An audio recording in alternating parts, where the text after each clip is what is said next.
think I'm good to go. Alright. Hello, shots fired.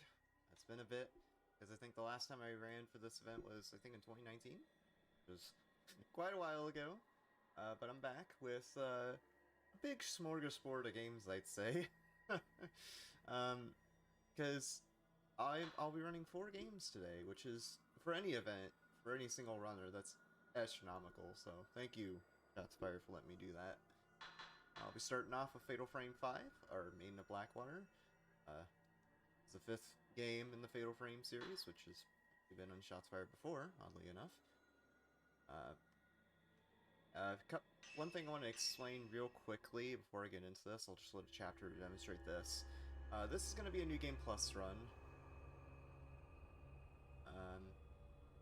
The main weapon that we use in this game is a camera. Unlike Resident Evil, for example, where you use guns to fight zombies, this game it's a bit different. He was helping me look for Instead, postmortem use this photographs, camera wasn't he? to fight ghosts. He went missing.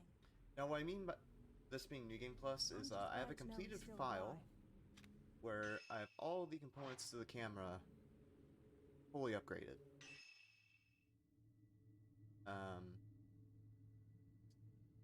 So that means is that you can see all these enhancements I can add to the camera. All those are at their max level. As well have the lenses fully upgraded, although it's not applicable to this camera. But anyways, that's what New Game Plus is. We use a fully upgraded camera. By the way, there's 3 different characters we play as in this game, and there's 2 different types of cameras. We've had both of those maxed out, and where it's applicable, we also have all the lenses maxed out. Lenses being basically little power-ups you can add to the camera whenever you take a picture. That's the basis of this run. It's a nice, long, comfy run at almost 3 hours, because this game is very long in general. And welcome to the ride. This is also the remaster of the game. I'll explain what that's about once we get going. Alright, so let's get this let's get this monster of a run started. Actually, one sec. Okay. Oh, not quite yet. I accidentally started the game. I was trying to get my timer ready in the background, then I accidentally started the game. So time doesn't start quite yet. Let me go back to the main menu very quick.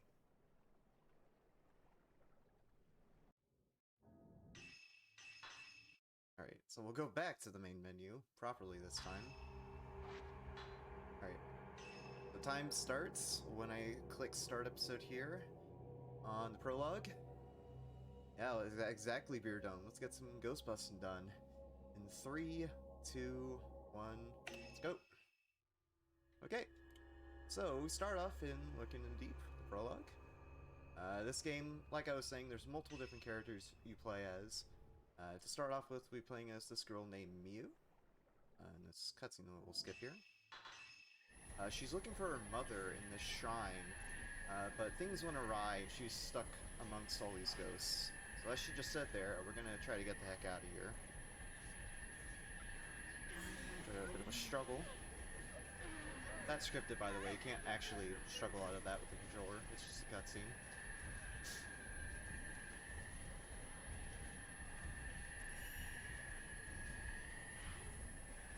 So yeah, there's a few basic mechanics that we use to optimize our movement and just speeding through the game in general.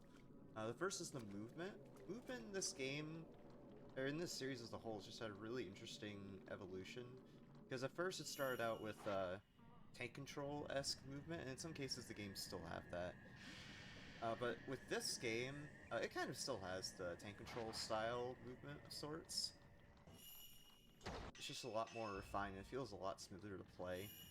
You also have quick turns. If you hold the stick in a direction and you start holding sprint, the character will snap in that direction. You can use it for quick turns, but you can also use it to just change your direction on a dime. So we'll be using that throughout. I'll be using that throughout the run to optimize my movement. You kind of have a few spoopy ghosts there. Came across this box, which is referred to as a reliquary box.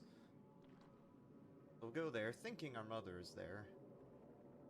Who's who we're been trying to look for this whole time, but some cutscenes that we're gonna skip. It's a ghost, actually, that ends up abducting us. You also noticed that I was playing on very easy there. Very easy is the easiest mode in the game. Because we're playing on New Game Plus and we already defeat things pretty fast as it is, very easy mode just expedites the process and makes a lot of fights very fast. Start with a little practice. So I just mentioned at the beginning the camera obscura. That's our main weapon in the game, and we'll get a quick tutorial here from this character, Hisoka, as to how the camera works. You'll see some prompts on screen, and we'll try to follow those. The camera obscura photographs the netherworld. The character instructing us here is a character named Hisoka. We're in this chapter. We're playing as our second main character. Her name is Yuri.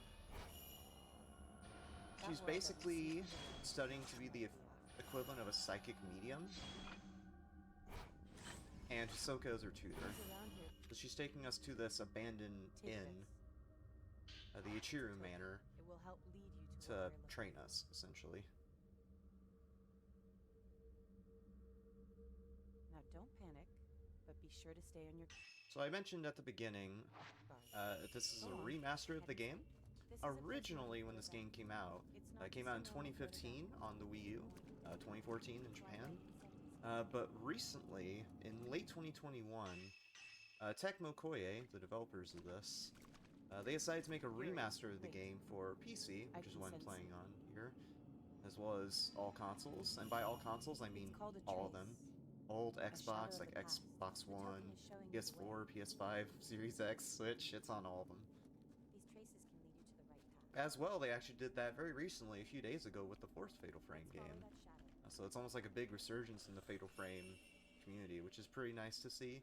Because these games, especially after Fatal Frame 3, I think, nearly 17 or 18 years ago, it lay kind of dormant for a while, and then Fatal Frame 5 and later the 2 remasters happened, and it's caused a big resurgence in the community. Maybe it's in this room. It appears we need a key. Which is really nice to see. Gets a lot of fresh eyes on these games. This is the next mechanic involving the camera. Occasionally to solve puzzles, and in most cases to unlock doors.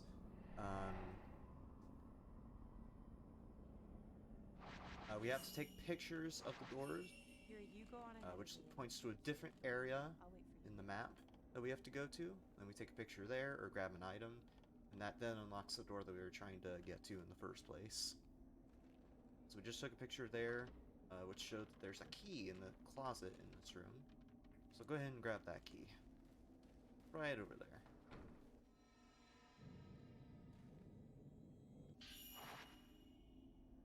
Alright. Got the key. The game very plainly tells us that the key goes to that door specifically, which is really nice. It kind of guides the player to where they need to go next. And you'll notice there also that I went out of the camera very quickly after entering it. There are certain points in this game where a spooky thing will happen. And the game prompts you to bring up your camera, and you're stuck in place until you do. There are some cases of that where you can actually exit out of that early without having to take a picture by just backing out of the camera. So you'll see me do that throughout the room. Also, Phantom Expose. It's a similar case to what I was doing earlier to take a photo earlier to grab the key. But instead this just reveals an item that we need to grab, rather than having us go out of our way to get something.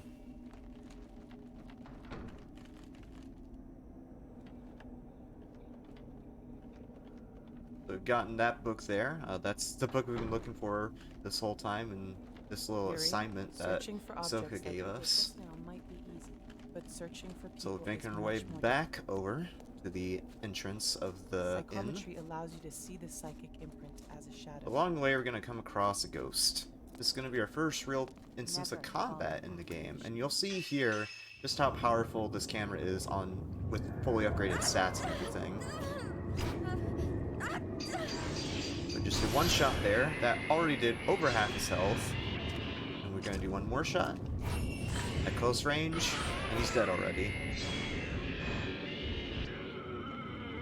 Uh, when I did those shots, I used a lens called Blast.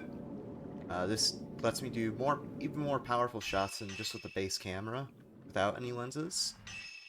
And I was also using Type 90 film there, which is one of the strongest films in the game, so I just absolutely obliterated that ghost. Right. So, now we're moving on to Chapter 2, where we're playing as Yuri again. Hisoka has gone off to this area called Mount Ikami, which is one of the main locations of the game, on an assignment of hers to try to rescue a girl named Yuki. But Hisoka hasn't come back from that assignment yet, so we're basically going to follow in her footsteps and try to go to the mountain to find out what happened. But first, before we do that, we have to go to her room upstairs in this little store area and find a note that prompts us to actually go to Mount Hikami. That's going to be a common theme throughout this game. We have to hit certain triggers by either grabbing a thing or doing a ghost fight in order to actually progress in the chapter. With chapters 8 and 13 later on in particular, that's going to be a pretty big thing. So we'll grab the note there, as well as that photo. That'll prompt us to go to Mount Hikami. She must have gone to Mount Hikami to look for this girl. Alright, we can do a quick cutscene skip as soon as that subtitle disappears. Now we're on Mount Hikami. We can't do combat proper just yet, because we don't actually have the camera. Hisoka took the camera, and she actually ended up dropping it in a pool of water, aptly named the Pool Purification. So we're gonna have to go to the pool and grab that camera.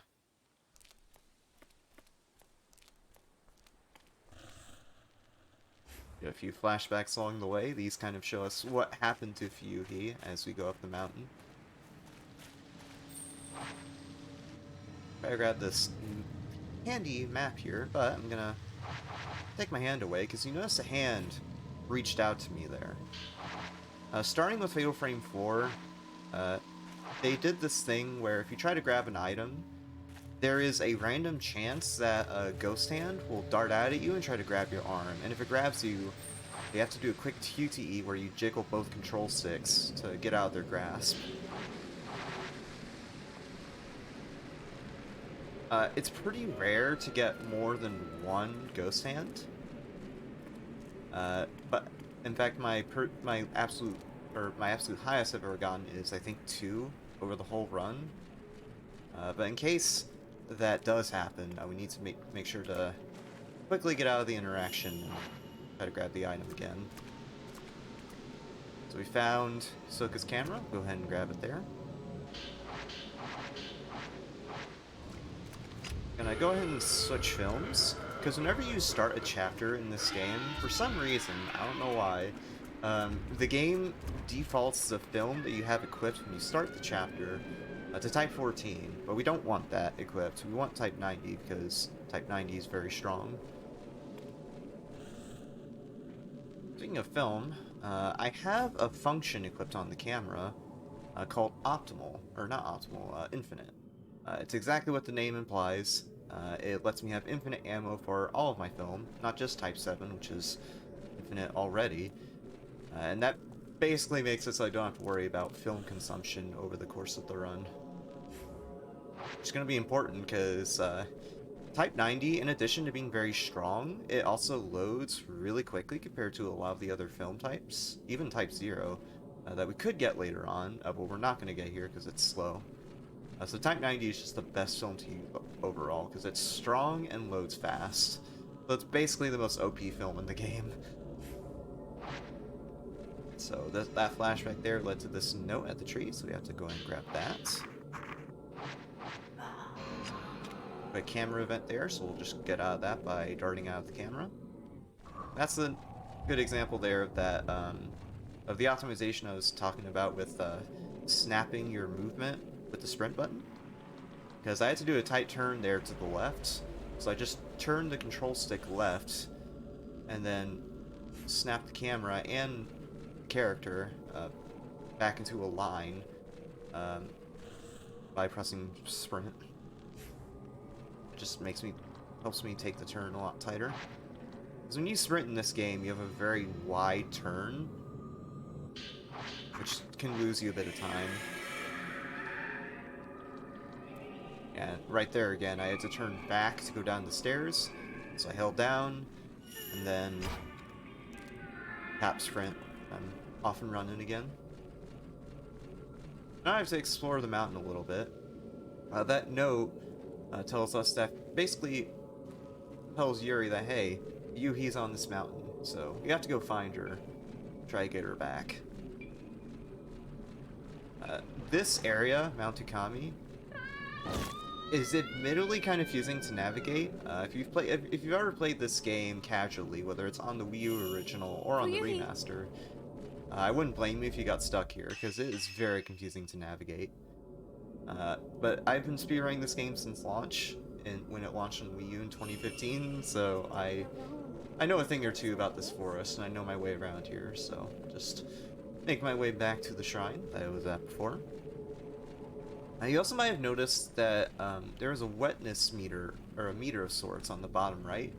That's referred to as the wetness meter.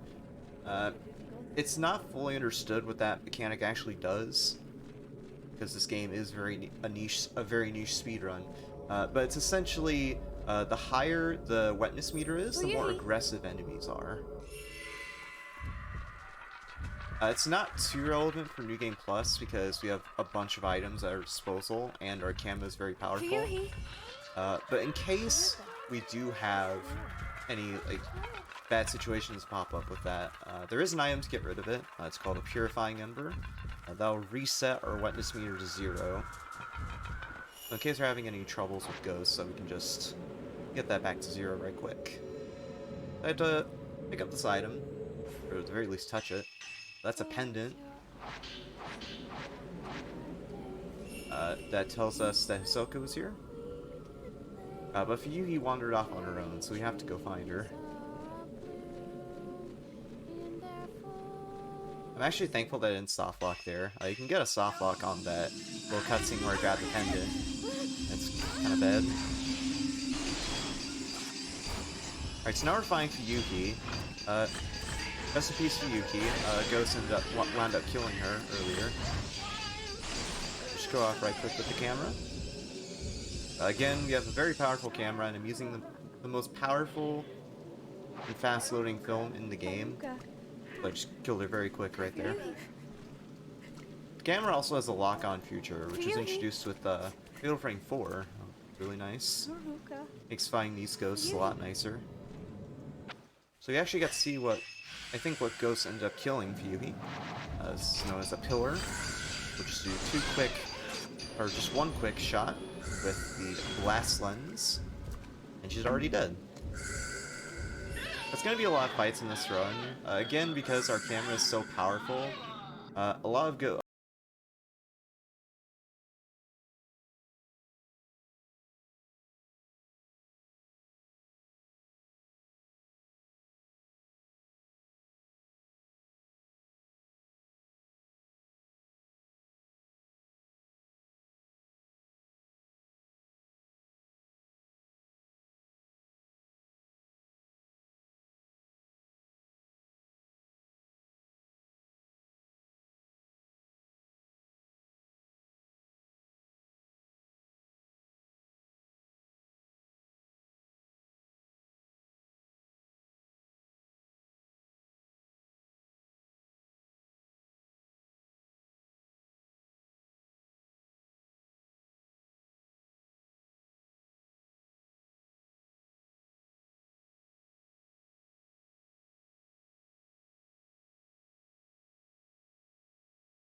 Alright, welcome back.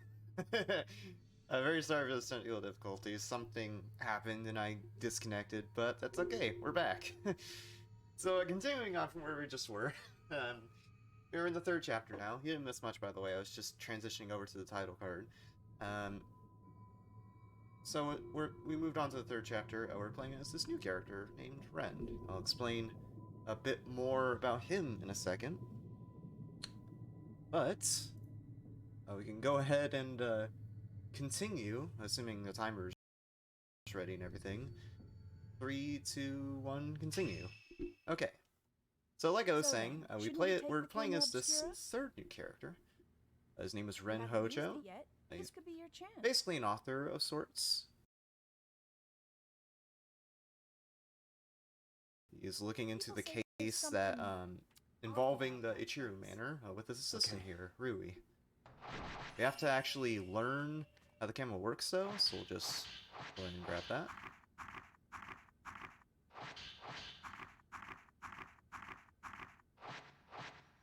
Alright, then we'll grab this memo on the couch.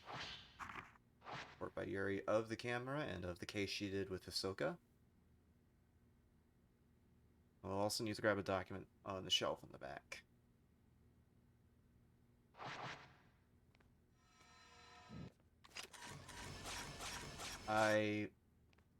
Okay. I did a dumb there. So I've been playing a lot of the Fatal Frame 4 remaster lately. I mentioned that game a little earlier in Chapter 1. And, It's almost sunset. in that game you use right trigger to sprint. So I was pressing that instead of RB, which I use in this game to sprint. I just had a bit of a brain fart right there. The album was found. This must be So Ren's camera is a little different from the camera that Ren and Miu uses. Because you'll see in the tutorial here that he has two lenses that each do multiple shots in a row by just pressing the shoot button once. For the purposes of going fast though, it's faster to use the 4-shot lens as opposed to the 8-shot. But after the tutorial's done, I want to equip the 8-shot because, you know, the more shots, the better. And since we have infinite film, again, we don't have to worry about film consumption, so we can just use that pretty liberally for any fight we do as Ren. What's pretty nice with Ren as well is that you can actually kind of cheese the system to gain points if you're grinding for that when you're getting your V-Game Plus file ready, so it's pretty nice for that as well. Hey, it looks like the album you asked for was found in the old building. We're making our way over to Sure looks that way. the room where we went to as Yuri earlier to grab the book that we read he read about in an earlier document.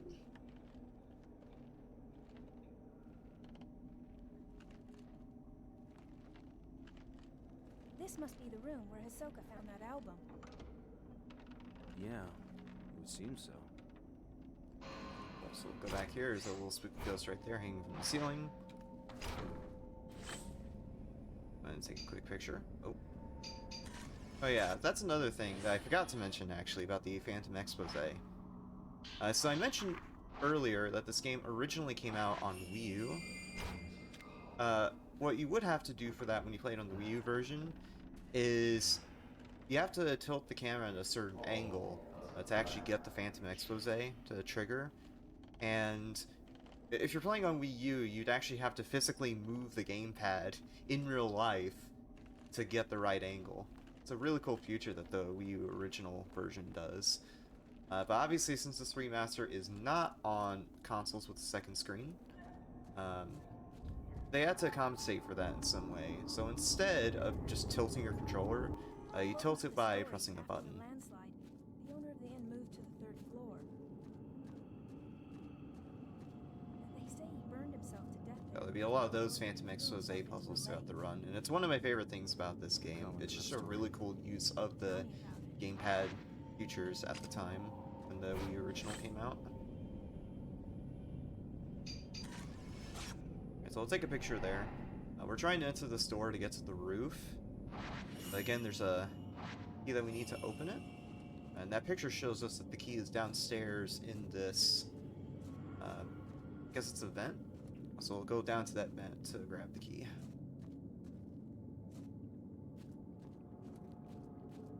You also might notice that something looks a little off about my character here. Namely the fact that he has a camera for a head. You can, on subsequent playthroughs of the game, and even on New Game, after getting to certain points in the game, you can change the costumes that the three main characters wear. And I have all the costumes unlocked, so I decided to, for the heck of it, dress all the characters up in some pretty silly costumes. Yeah, we've gotten the key, so now we can go to that door that was locked before. There are some ghosts here that spawn as soon as you grab that key, but we can ignore them. Not all ghost fights in this game are absolutely required. There's some that you can skip. So like this one right here, we have to fight this ghost, but there's other ones we can just completely ignore. Yeah, you can see with the 8-shot lens on Ren's camera, that ghost just gets obliterated.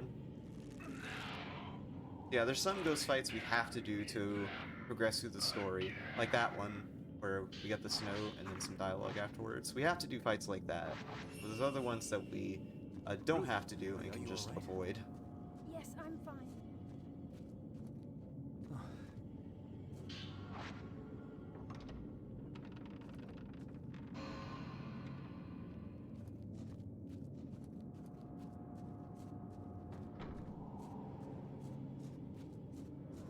Thank you, Chief Supreme, for the good luck. It's so beautiful. The mountain looks like it's melting. The other thing that I should mention, because it kind of came up a little bit in that fight, and it's going to appear in basically every fight in this run, Looks like there was a I fire. have another function equipped on this camera called Optimal. What Optimal does is it makes every single shot you take a fatal frame. A fatal frame, of course, being the namesake of this game. It's a more powerful type of shot where you can take multiple pictures of ghosts in a row. And while you take those flurry of shots, your shots are more powerful and do a lot more damage. The optimal function makes it so that every shot we take, like right here, it's always a fatal frame, even if we just pulled out the camera. Also, this ghost takes a while to die for some reason. She stumbles back for a little bit, and then she finally dies. So we find another one of those pillars. I'm gonna make sure to go up close to her, though, because the damage we do with the camera is affected by how close or far away we are from the ghost. So in most cases, I'll try to get up close to the ghost to maximize the amount of damage I get.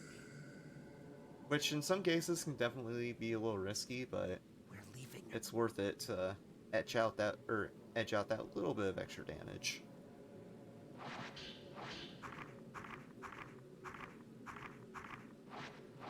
Marie was in a sticky situation there. She almost got thrown off the roof there by that ghost, but we saved her. I'll be going to the interlude. It's kind of weird that, honestly, to me, that they threw this chapter in, but no, it's fine. What's happening here is Hisoka's still missing right now. So we're just looking around the store, which is Ren's store, actually. That guy that we met earlier, yeah, he owns this store. And, well, he doesn't own this store, but he, like, lives in it. It's a weird thing. We have to, kind of like what we did earlier in the second chapter, where we were searching around this area to collect things to prompt Yuri to go to a place. We're doing a similar thing here. Because now that Fuyuhi's gone, we need to search again for leads on Hisoka's case.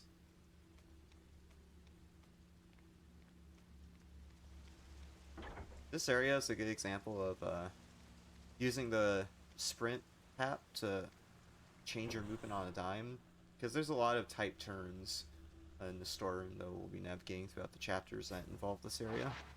There's quite a few of them.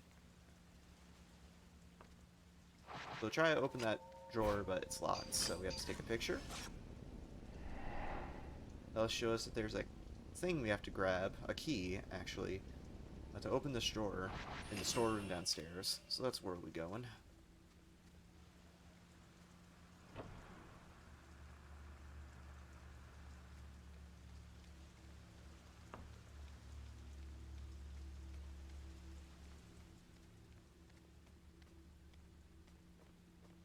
And a good example there of snapping your movement with a quick turn.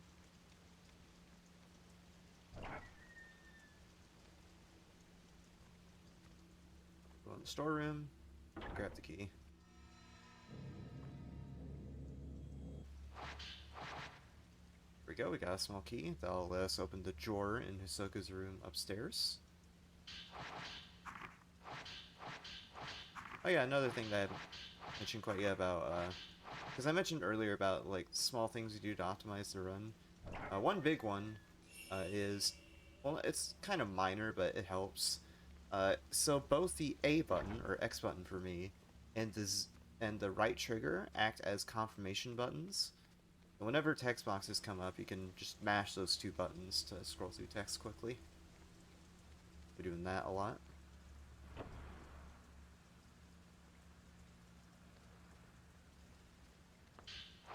Alright, we've opened Hisoka's desk. We learn that there's another character in this whole saga with Fuyuhi. That's a character named Haruka Momose, who is basically Fuyuhi's best friend. She's trapped in a shrine that we tried going into earlier, but we couldn't quite get at the time, so we're gonna go there now and try to rescue Haruka. There's also another character that came up, Kazuya. That's a friend of Ren that went on this weird shrine area in Mount Ikami, and he has disappeared. So later on, when we play as Ren in Chapter 5 later and onwards, we'll be trying to search for Kazuya, see what happened to him.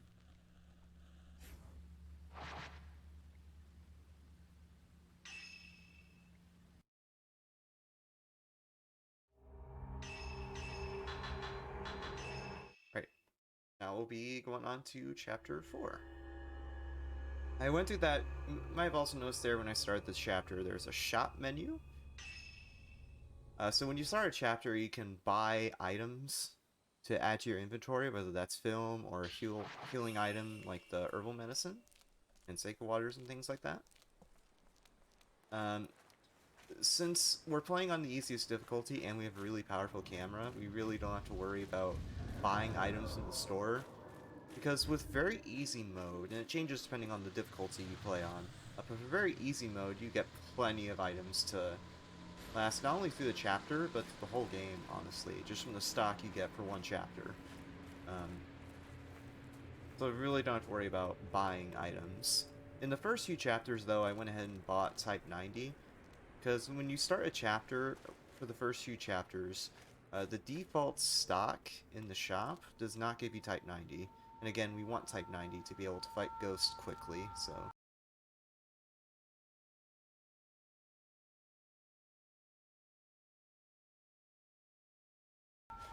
go ahead and buy just one, because since we have infinite ammo, I only need the one. So I have the Type 90 film loaded into my camera to be able to use, period. But starting from this chapter and onwards, the game gives you 24 at least of the Type 90, so we don't have to actually buy any. Just start the chapter right away.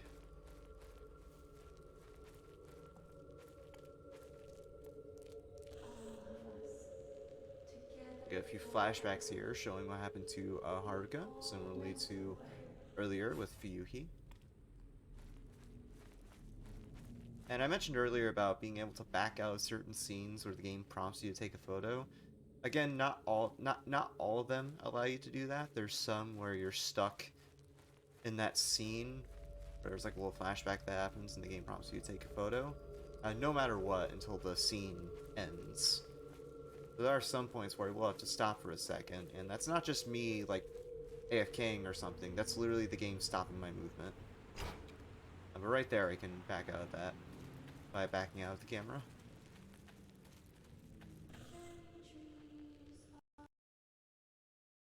Okay. That has never happened before. Okay, so we just had a game crash. So I mentioned this is a pretty good remaster, right? You know, there's a lot of nice quality of life changes that they added. It's not exactly the most stable. It can definitely crash occasionally. There's a different point in the game where I've had it, like, crash and soft lock, but I've never had it happen there. That is bizarre. But thankfully, this game has pretty frequent autosaves, so we don't lose that much progress.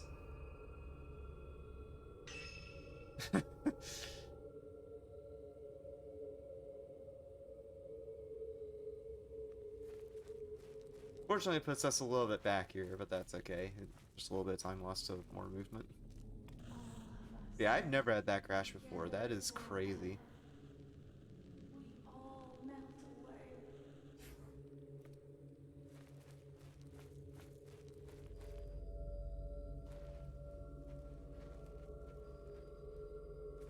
Let's just make our way back to the shrine. Hopefully, we get no crashes this time.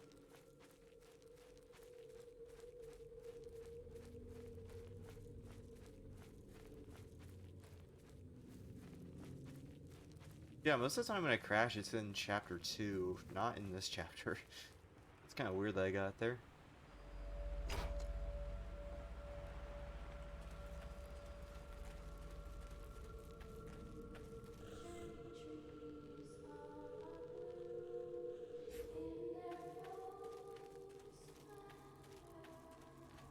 Ooh, alright, no, wait, can't. Not out of the woods just yet. Okay. Oh, no, here we get on the stairs.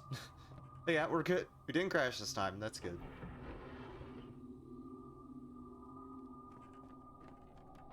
Alright, so now we're gonna try to explore this area to find Haruka. This is the big shrine area that we tried getting into before, but we couldn't. We're gonna try to follow Haruka. We're gonna search this room in particular because there's this altar right here. And right underneath the right side of this altar, as we'll see in this flashback here, is a secret passage that Haruka took. I'm gonna try to follow her there. Fortunately, the door doesn't open. Kinda rusted shut, essentially. Oh, come on. Skip. Alright, so in that cutscene that I just skipped, we came across a character named the Shiraguki. Which is basically this young girl they, like, bring up in order to take part in a ritual of sorts. She tells us that in order to actually get under that altar and save Haruka, we have to scan some trees on the other side of this shrine, and then bring that effigy back that we get from scanning the trees. I'm gonna take specific routes through here. You can't actually go to the right side of this altar that I just ran past right here. But you can't actually do that, because if you try to take that door, the game says, hey, there's a powerful force holding this door shut. You can't go here yet. So it's basically the game's way of forcing the player to go a specific way, which is something that you'll be seeing a few times in the run. There are some ghosts that spawn here, but again, they're not necessary for progression, so we can just ignore them. They do take a second to disappear, though, so I have to wait a bit until they decide to despawn. I wonder if running actually despawns them. I think you physically have to wait. There we go, now they're gone. So we'll take a photo of this effigy in the trees. That matches the photo that we got at the altar, another one of those photo puzzles. And the effigy spawns right here next to the trees.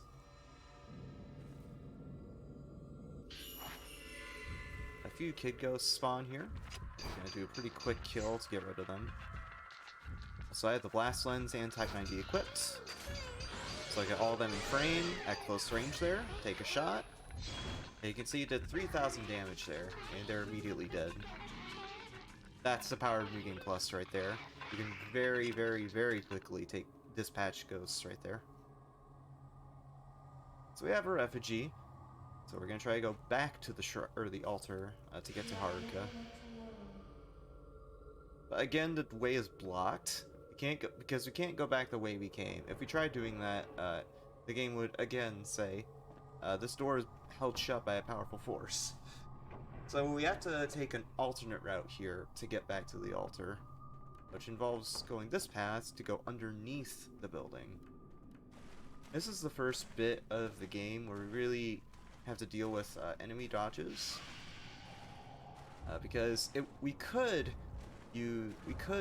like dodge out of the way to avoid these ghosts, but that would be slow. So we're gonna try to take as straight a line as possible to get through this room, and just hope to gosh that the ghosts don't grab us. If the ghosts grab us, it's slow, because you have to do QTE where you shake the stick, or shoot them away actually with the camera. Yeah, so I got grabbed there, so I have to take a picture to break out of his grip there. Yeah, that's what we don't want to have happen, because you have to shoot the camera to get yourself out of their grasp, and it's a bit slow.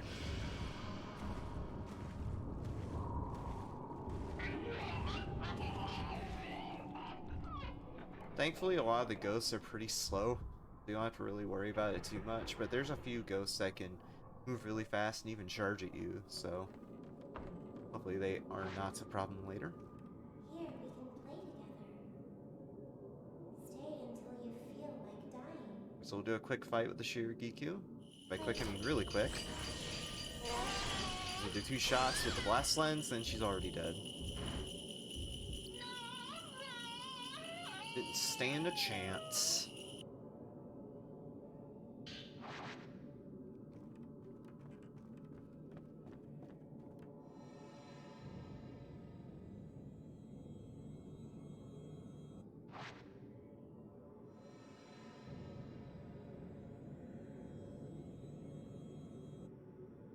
What? Oh, wait, I'm dumb. I'm supposed to put the effigy on the altar, and I forgot to do that. Whoops.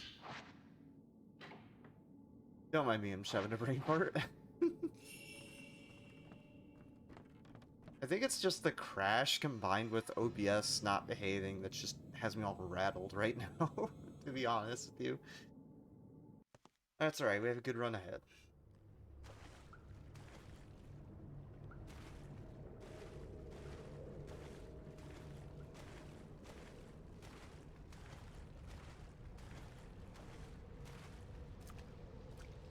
Make our way through the womb cavern. This is where Haruka is being held. She's in a reliquary box. Hard to pronounce, my gosh. She's in a box. We'll go with that. That's Haruka right there. She wandered in a box. She got trapped there by I believe a pillar like the one we fought earlier. We're gonna have to go and rescue her.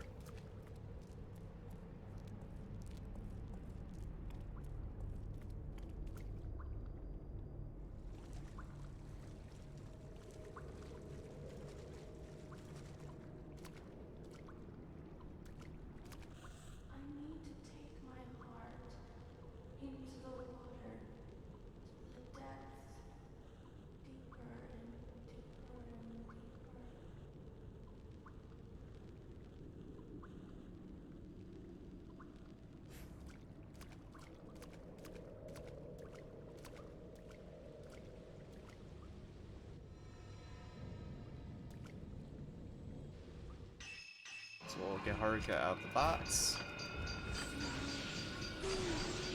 Then, like with a lot of the ghosts in the game, that shrine maiden there, which is what that ghost is dead in 2 shots.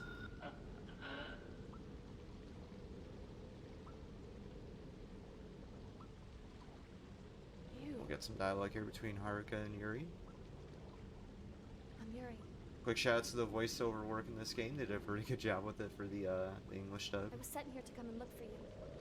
Some of it is admittedly a little cheesy, Can you walk? Come but on, even then, let's it's get out of okay. here.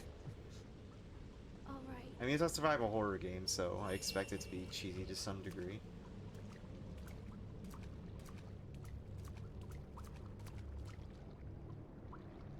Could just rescue Haruka, or make our way back out of the shrine.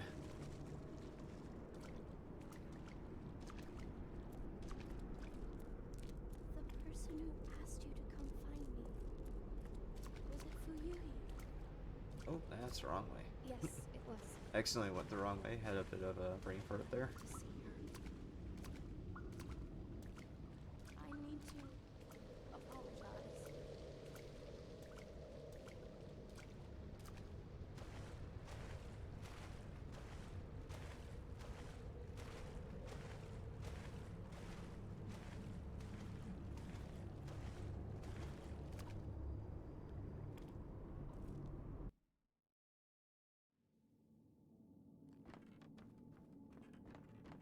Fuyuhi, Also, forgive me. I guess while we're walking out of here, part of the reason the game is so long is just because there is a lot of little bits like this.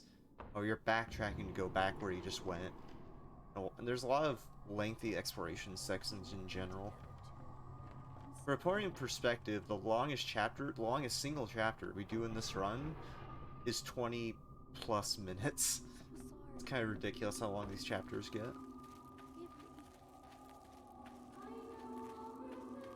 So we go out of the shrine and we hear some singing. That's actually Fuyuhi's ghost.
Alright, so I'm back. My internet just really does not like me today for some reason, but that's fine. I'm having a bit of a mishap with OBS, but it's okay. Alright. So anyways, we go over to the lake where we fought for Yui before, and we're trying to get Haruka back. But she comes across a friend who is now a ghost. Similar to what we did before. We'll do some fatal frame shots with blast lens. And then she's already dead.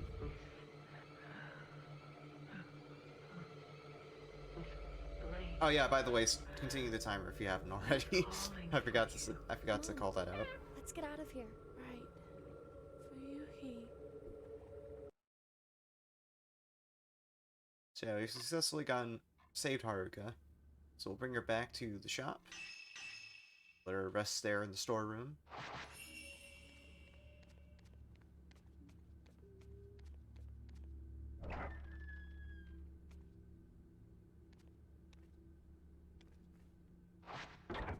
actually stopped it, that's fine. Yeah, we'll do this thing called a Fatal Glance on Ren. We'll get a quick cutscene there. Fatal Glances are what actually let these spirit mediums, like Yuri, see into these ghosts past. And actually, Ren and Miyu have that ability as well. We have a quick nightmare scene there in the tub, reminiscent of the infamous scene from Nightmare on Elm Street. And we'll wake up in our bed, and we're gonna go check on Haruka. And unfortunately, she's been spirited away by Vyuhi's ghost. So she's gone back to the mountain, and we'll try to go after her in a later chapter. So I'm playing as Ren again in the chapter.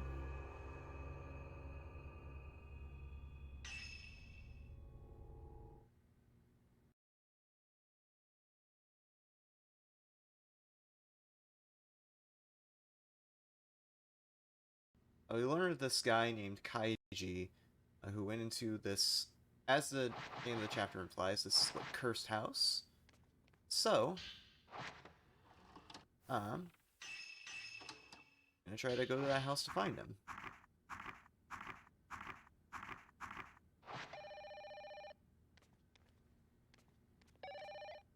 That's another good example of the a weird sound effect thing that goes on in this game, where some sounds have a weird Doppler effect thing going on, so some sounds just sound higher pitched. Like you'll notice when I went to that phone, it just went really high pitched for seemingly no reason. Just a weird thing that the remaster does. And as far as I'm aware, that only happens on the PC version. As far as I'm aware, it does not happen on the console versions of the remaster, which is really strange. We're gonna try to go back this way to get to that house. But things happen, and Rui is now hidden, so we have to go look for Rui. But Rui is actually pretty easy to find. She is in this hallway off to the right that we have to run up to.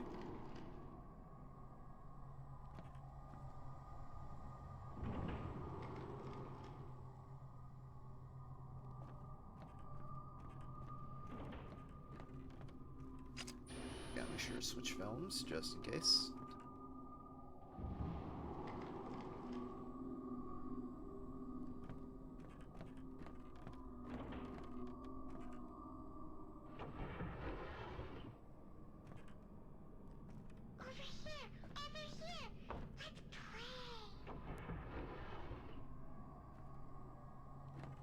So Rui is in this closet over here.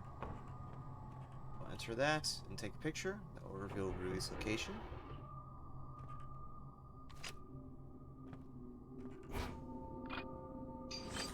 There we go. Quick Phantom expose, and there's Rui. Rui!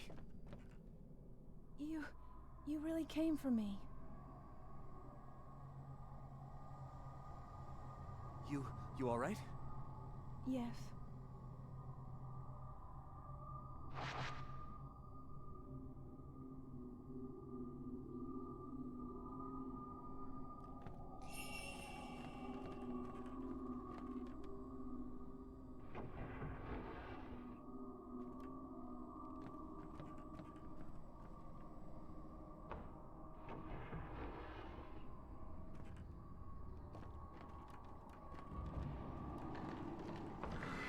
How that goes very politely, opens the door for us.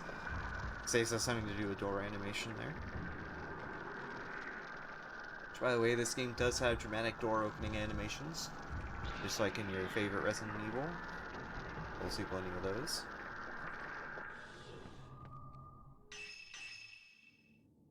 Ren. So that cutscene that we just skipped is another encounter with, I believe, the Shiragiku. We'll do that, so we'll skip that cutscene, then we'll go under the shrine that we were at earlier as Yuri.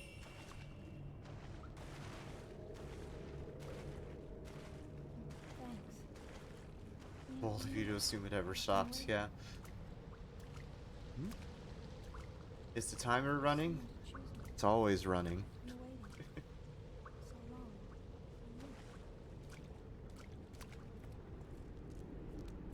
What are you talking about? It's not important. I Whoa, understand. holy moly, the raid. Well, I don't understand it at all. The girl. She's been waiting too. For the person with her token. Alright, so this is the door that we need to enter to actually get to the house. Door's locked, so we'll take a picture. Now this picture that pops up here tells us which reliquary box to look at, and I know which one it is. This one right here. We'll interact with that. This will cause a ghost to spawn, which will very quickly kill. And she's dead already. Again, that's the power of New Game Plus right there. Just killed that ghost in effectively one shot. The multiple shot lens on Ren's camera is nice because it lets you do multiple shots in a row with no cooldown. Whereas with the other camera, they would use as Yuri and Miu. You have to wait for the camera to charge up, which even like I have an upgrade to make it charge faster after taking a shot, but even then, It's the failed house. it can make the difference in a particularly tight fight. Is someone there? Let's go in.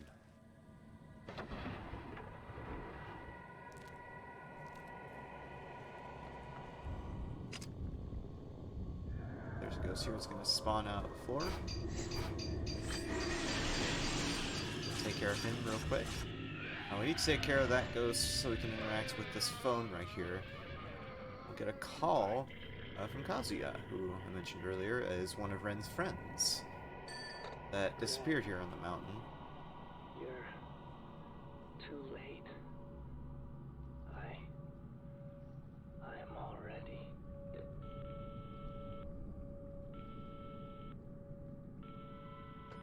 Kazuya?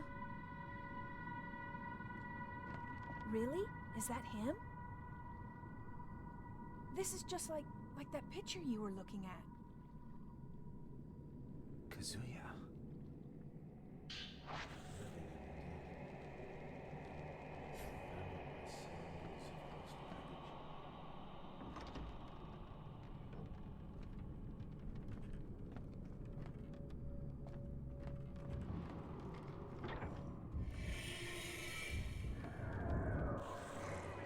Oh, nice. Yeah, so you can see there, a ghost was trying to get at us, but because we hit the flashback, just zooped out of there. Exist anymore. From the moment I let her control me and the union was over. So we follow this flashback of Kaiji to interact with this note on the table. Gives us a bit more lore about the Ren. ritual sacrifice that's been going on this mountain. Basically, like I was mentioning, kind of like what I was mentioning earlier with the Shirogekyu, they raise young girls to eventually become maidens once they're around age 18, and then they sacrifice them by putting them in this reliquary box, like the one we found in Haruga in earlier, in order to keep the black water, hence the name of the game, at bay. But something, as we'll see throughout this game, has gone terribly wrong in one of the past rituals to try to keep the black water at bay. And that's pretty much our goal throughout this whole game, is to untangle the mystery surrounding that. And it ties into all three of the characters in one way or another.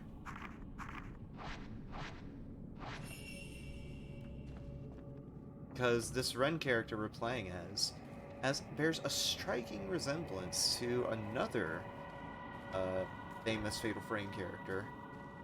We'll see what that's about in some of the later chapters. So yeah, now this game is basically turned to Silent Hill, with it being with there being fog everywhere. Okay, and now we're gonna try to get out of the house. So we'll open this door, and a ghost spawns. That is our friend. That is Ren's friend Kazuya. We're gonna try to kill him real quick with some shots with the 8-shot lens. It's a little tricky though, because he starts right up close to you. So let's see.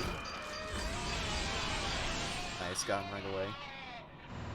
He launches at you pretty quick, so it can be a little tricky to line up, but it isn't too bad there. Oh my gosh. Come on. So pickups in this game can be a little iffy. As you can see there, they like to just not work sometimes unless you're looking at a very specific angle. You kind of have to be in the right orientation and point the camera in the right way for the interact prompt to show up in some cases.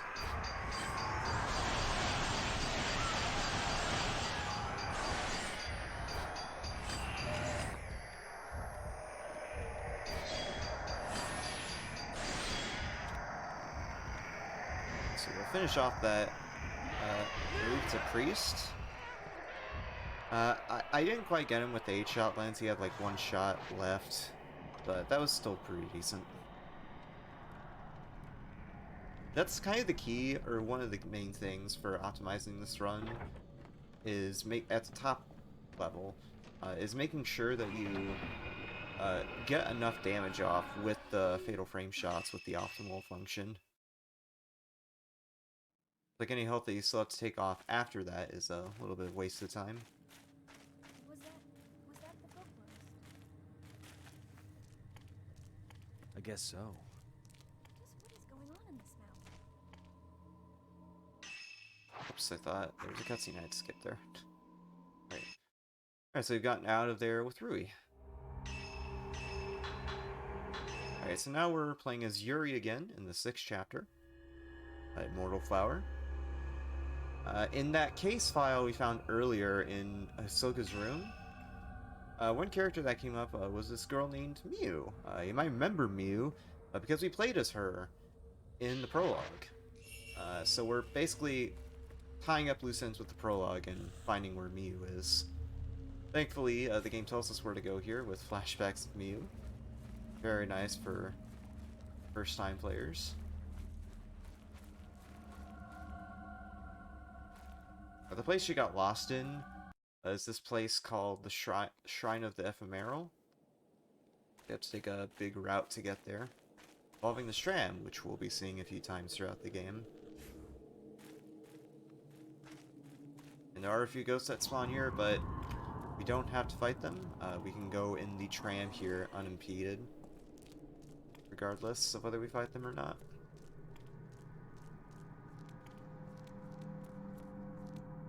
I also like how whenever you interact with an item, it does this dramatic animation. Like you'll see here, I'll reach out to this panel to start the tram.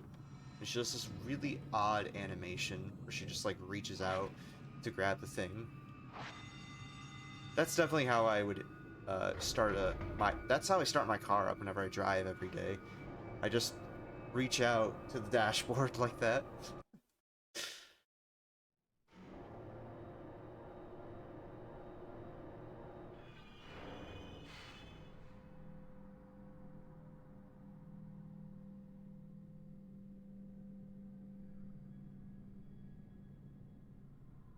I just check a thing real quick.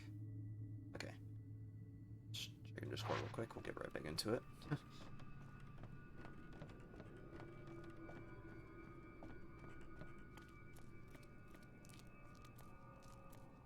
Now the tram, and we'll go this way to the shrine. The shrine is one of my least favorite areas in the speedrun, not because it's particularly hard per se, but if you remember earlier when I said that Mount Hikami is a hard area to navigate, Shrine of the Ephemeral is even harder. Because there's multiple floors to this place and a bunch of winding hallways.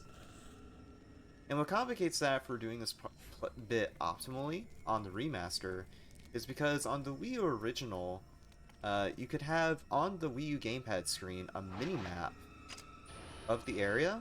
And what I would do if I was speedrunning the original is if I got lost at all, I could just refer to the mini-map. But doing that, pulling it up in this version wastes time,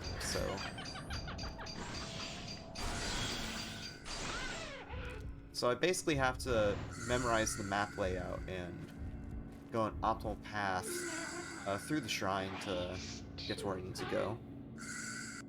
Which, like I said, for most areas in the game isn't that bad. It's just in this area it's kind of hard to navigate.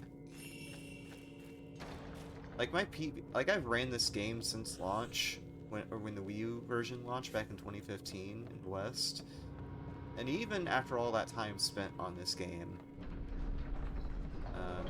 I still most likely still haven't figured out an optimal path of this area. Because it's just such a big area.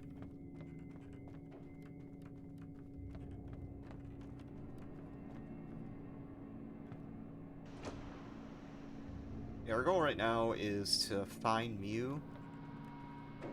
She's in a reliquery box like Haruka was earlier. So we'll be making our way over there. Along the way, we'll get a few of the, what I like to call camera skips, where, like before, I'll be at certain points where the game prompts you to take a photo. Just back out of it like that by backing out of the camera.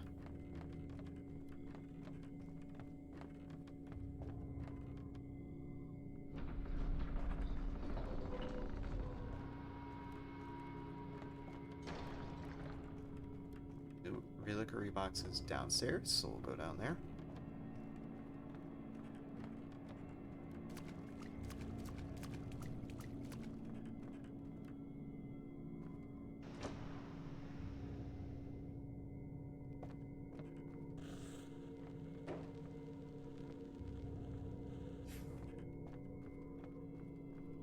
Mew right there. It's almost like she's beckoning us towards the reliquery box.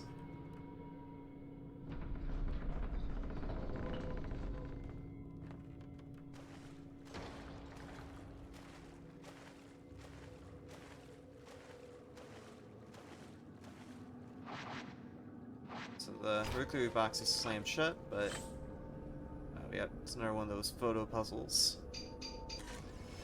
So we'll orient the camera there, take a photo.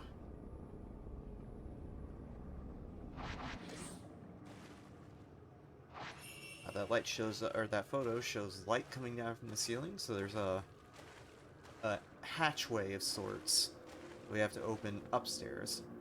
We're going back up there.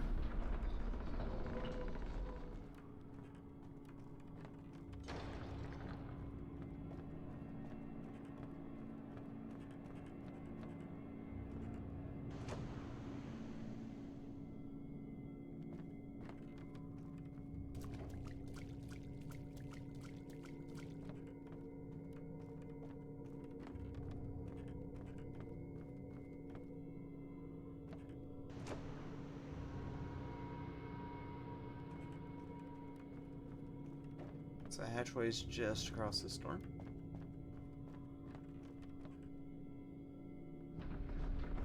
Alright. We'll try to go up to this hatchway, but priests spawn, so we have to very quickly kill them. There we go, just do one shot on his torch, and he's dead.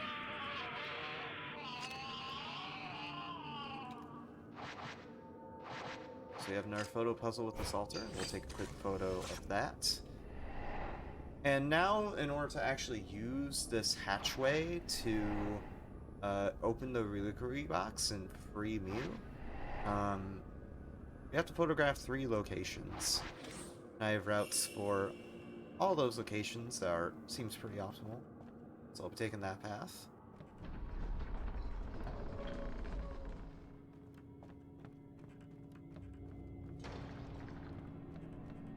First, we have to take care of a few pillars. They're in a room downstairs with a bunch of coffins, which I assume is like some sort of mortuary of sorts, or like a grave site.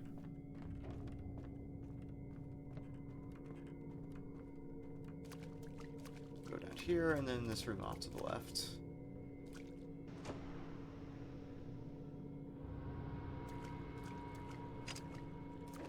Take a picture of that pillar.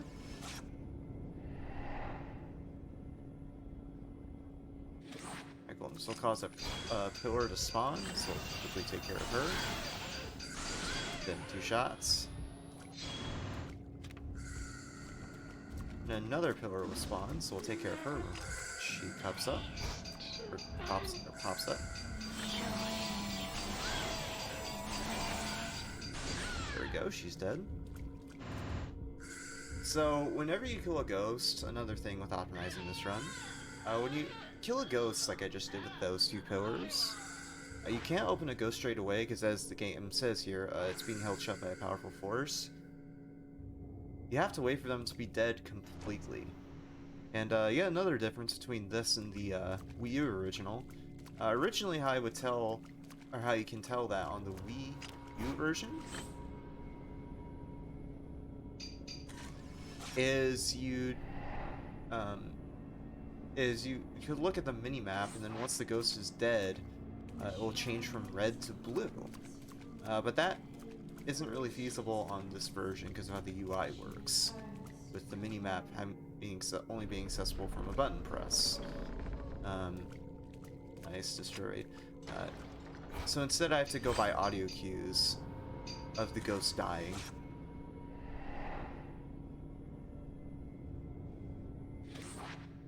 That's one way to optimize the run there. Don't have to worry about lenses, by the way, if we do happen to pick them up, because I already have them equipped and I already have them maxed out. So, yeah. So we got all 3 photo locations. We'll be making our way back to the altar so we can go rescue Miu.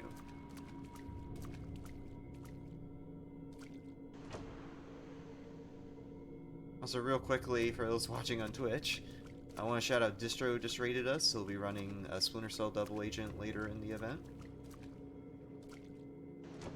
Pretty good at the game, it's pretty good speedrunner in general, with Splinter Cell especially. Definitely be sure to watch that. I'll also be running Splinter Cell myself later in the event. I'll be running the DS version of Chaos Theory, which is a really cool run.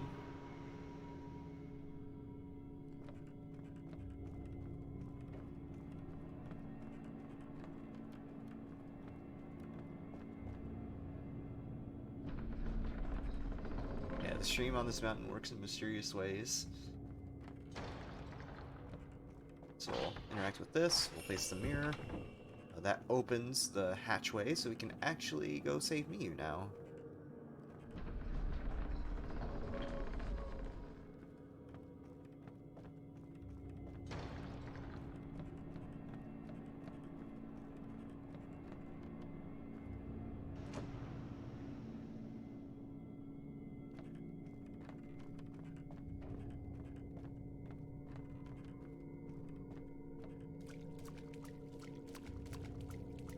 Downstairs, I'll make our way over to the reliquery box that Miu is in.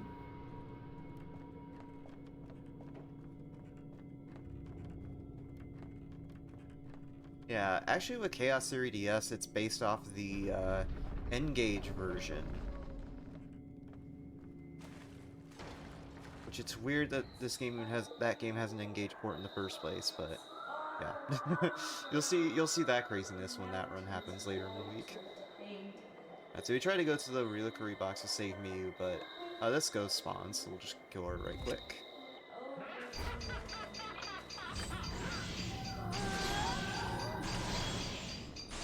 Another mechanic with killing ghosts fast, in addition to fatal frames and the powerful lens and the upgraded camera,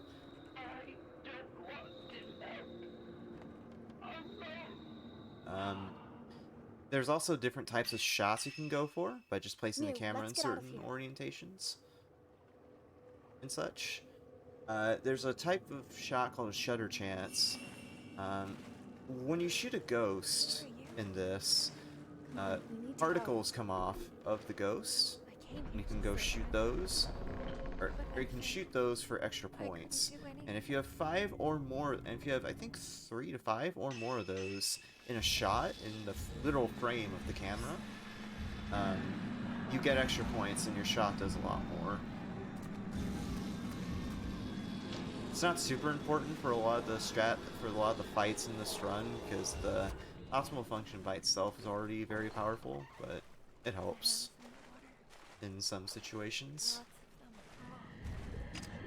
There's 2 quick shrine maidens here. We'll go and try to kill them. So that shrine maiden is dead. We'll go ahead and kill this other one in the back.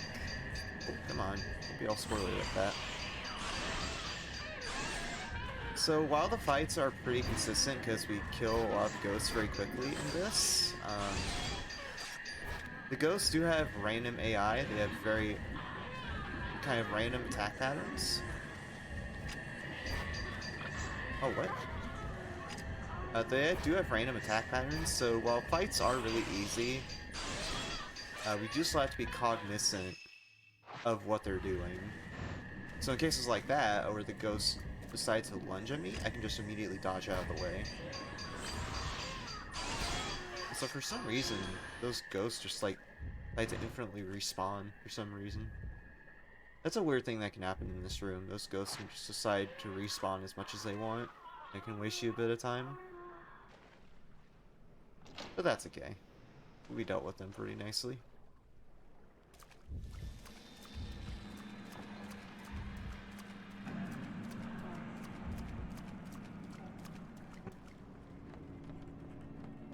Yeah, it's true. The DS really cannot run Chaos Theory.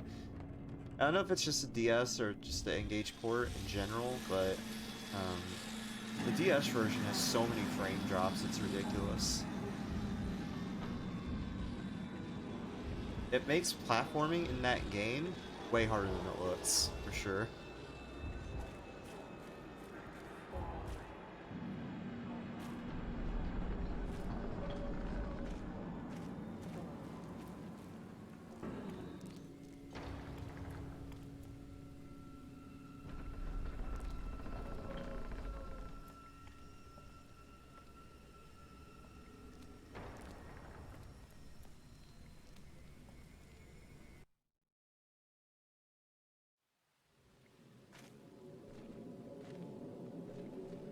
We should get out of here.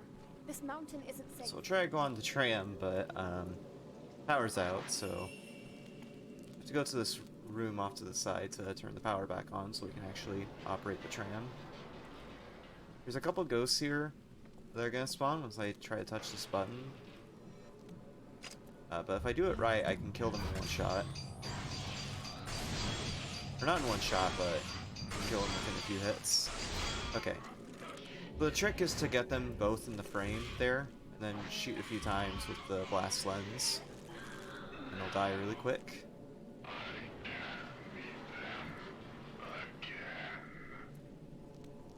If you mess that up, they start teleporting around the room, and it's really chaotic. Wait, I don't think I turned the power back on, did I?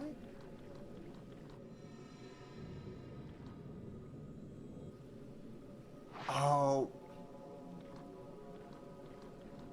I did a silly. I forgot to turn the power on in that room after I defeated the ghosts. I had a little brain fart. So I'll just go back and turn the power on.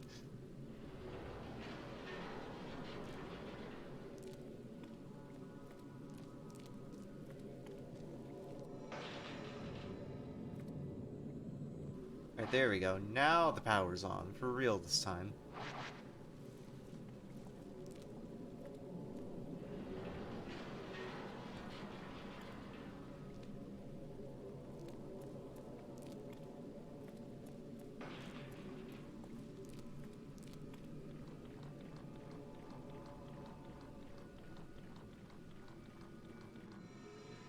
Alright, so we'll interact with the tram. It gets rolling. This starts a short auto-scroller where this tram goes up the mountain.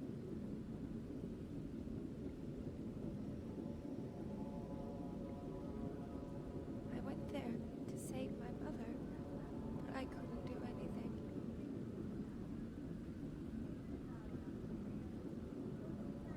What should I do?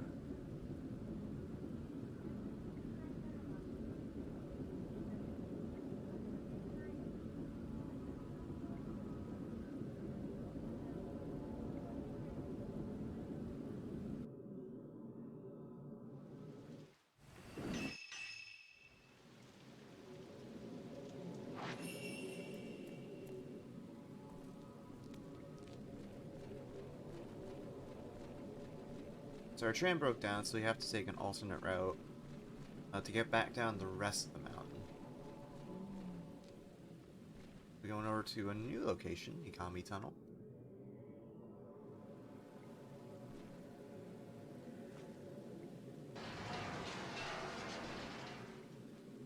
And this is a good case of not all ghosts being needed to be defeated for story progression.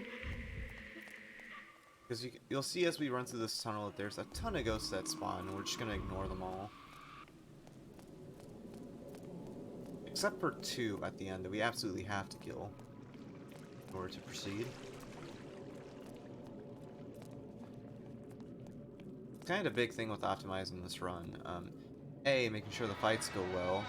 The fights that you do actually fight in the run. And also, determining which fights you can and can't ignore. Because the more ghost fights you don't have to do, the better, obviously. So we'll run by here. They'll still spawn a ghost in the puddle. Let's go ahead and kill her right here. There we go, she's dead in 1 shot. And I have to interact with the store. It will be locked. Then another ghost will spawn. There we go. I'll kill him right away as well. Oh, he teleported. Trying to shoot him there, and he teleported away on me like a meanie, but I got him. And that's what I mean about the ghost just behaving in random ways. Because I intended to try to shoot him straight away, and he just teleported on me before I could shoot. So I whiffed that shot.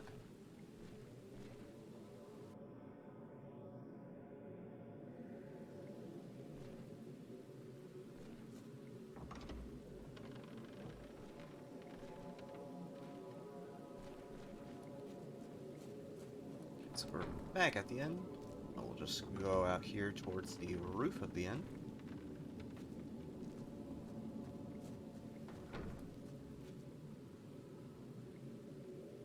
Maybe after this, I might even be able to save Mother somehow.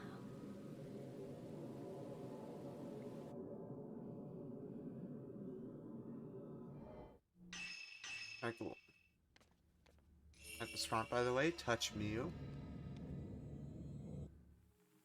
Let's give us a flashback of her past. Which reveals to us that Miu has the same psychic abilities, or shadow reading is what it's called, as Yuri. Alright, so now we're on chapter 7. Of course, getting a name drop at the game there. Here, we're gonna try to find... now that we have Miu at the shop, we're gonna try to find Hisoka. She's not in the Shrine of the Ephemeral, right now at least, like Miu was earlier, although she will be later. She's in this area off to a side, where we have to go through a graveyard. And I know it's a graveyard because there's a ton of graves all around that we have to wade through in some waist deep water. A lot of water in this game, by the way. with the game being made of black water, there's a lot of water motifs in the game. Obviously, it's raining a lot of the time, and there's the wetness meter.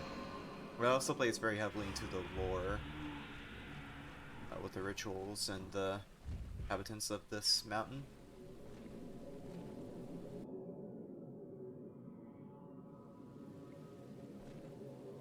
So as we go through the graveyard here, there's going to be a few ghosts that try to attack us, and avoiding them is kind of tough, because when we wade through water like I am right now, our movement speed is greatly slowed. So it makes it a little hard to dodge any ghosts that spawn here, which should happen pretty soon. So hopefully we get lucky and don't get hit a bunch. Hopefully the ghosts behave and let me get through unharmed.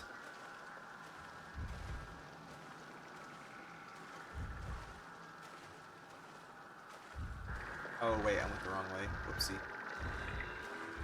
Let's go over a bit more to this side.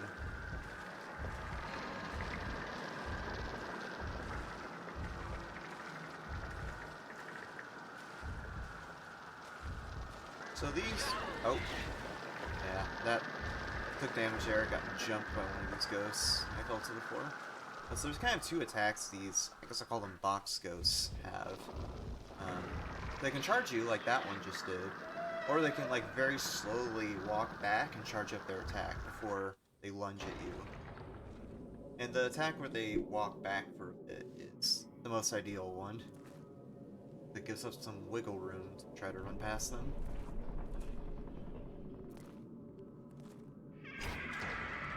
So the game prompts us to take a photo there of those 3 kids, but we're just gonna back out of that prompt. Then we'll make our way over here. I got box ghost, that's a rare spawn. But we got rid of that with the flashback appearing there. I'm gonna follow that flashback and go to this room.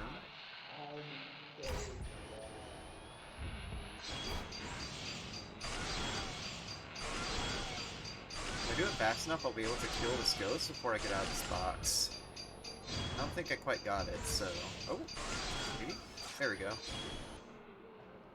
So because I was fast enough with my shots there... oh, not quite. Oh my gosh, what a troll. That ghost has sliver of health left. I thought for sure I got her. So I didn't quite get it, but if you're good with your shots there, you can... because what happens is you're put in a reliquary box by that ghost, and then once you do a chain of shots on it, you're out of the box. Then you can fight the ghost proper. But if you're fast enough, or good enough with your shots, you can actually kill that ghost before you even get out of the box. Well, it's really fast if you can get it right. I missed it a little bit, but it was very close. There's Ahsoka. She's wandering the sea towards this gate off in the distance. Which, quick little bit about the lore. It's basically a bridge between the land of the dead, or the ghosts, and the land of the living. That's where the ghosts go when they pass on this game. Ahsoka was trying to go towards that area, and we tried going after her, but we get chased by this ghost instead. This ghost is referred to as Osei Kurosawa, I believe.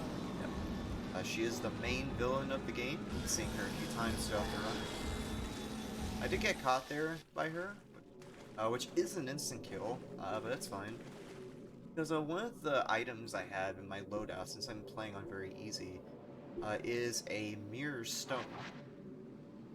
Mirror stone, or stone mirror, is an item where if you ever die for whatever reason, like getting insta-gibbed by ghosts like with Osei there, it immediately revives you and puts you at full health.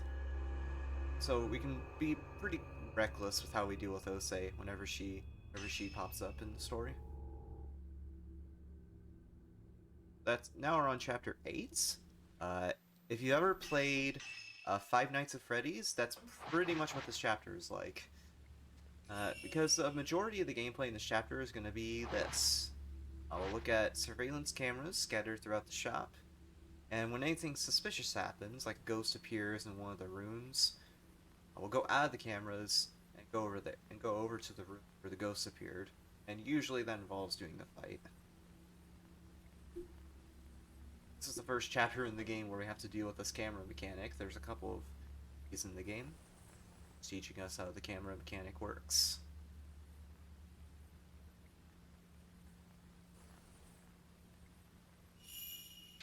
Now, when you're first playing this game, you kind of just guess which event it causes the thing to happen when you back out of the cameras and which don't. But I know which events those are but I know which events to back out of the camera after seeing in the camera ahead of time. I interact with these 2 books. That gives us more lore about Maui Kami. Go back into the camera. Left, Fuyuhi in a second is going to appear in Yuri's room, and then we'll go to her room and fight Fuyuhi. She shows up. A lot of waiting in this chapter. But it's definitely a nice, like, stress-free point of the where you can, like, let nerves off and whatnot.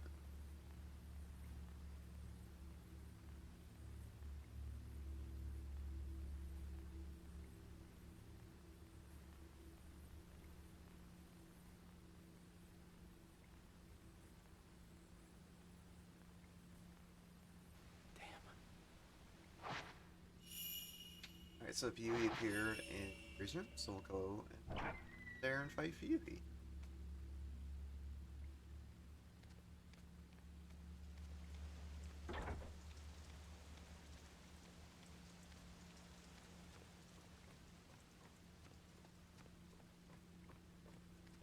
Gonna show Yui what's up and fight her.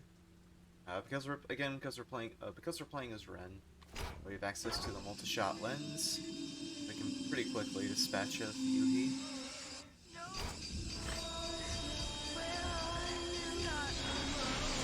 There we go. 3 shots and she's dead.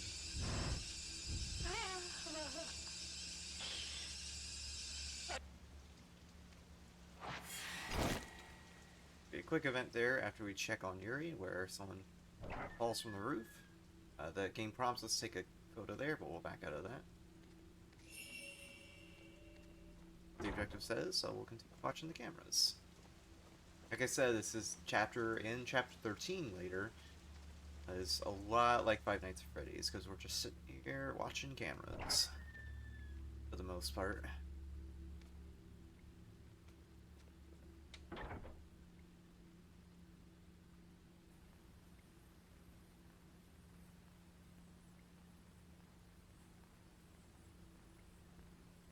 Well, it is kind of boring for a speed run.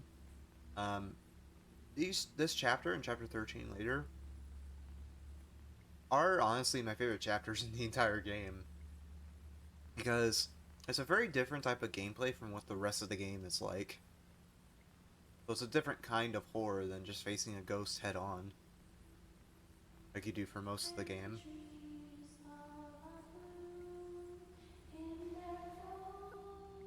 So static there on camera 12. Go check up on the storeroom on the top floor that Miyu's staying in.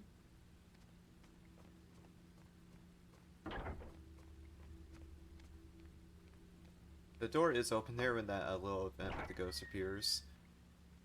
You can't quite go in the door before it closes. It's kind of scripted to close before you can enter.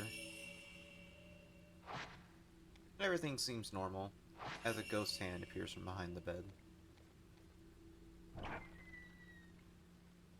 That's what the favorite games really like to do, that sort of thing where like you're in a chill moment where you're just exploring a non-threatening place like this store, and then something spooky happens, barely any notice, in the middle of all of it.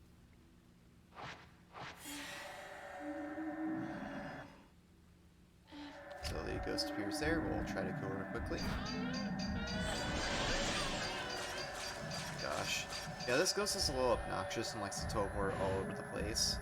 And she teleported while I was using the multi-shot lens. So I wasn't able to kill her all the way. I had to do a second shot.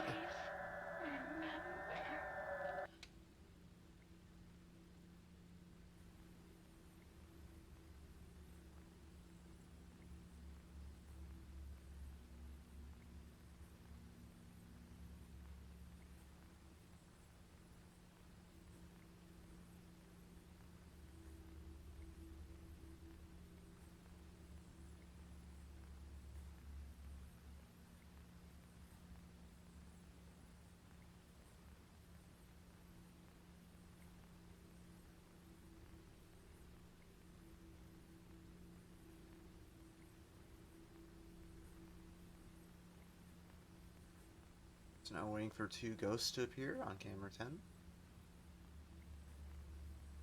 Once they appear there, we'll go and fight them. There we go. They're there in the camera, so we'll go in the front entrance and dispose of them.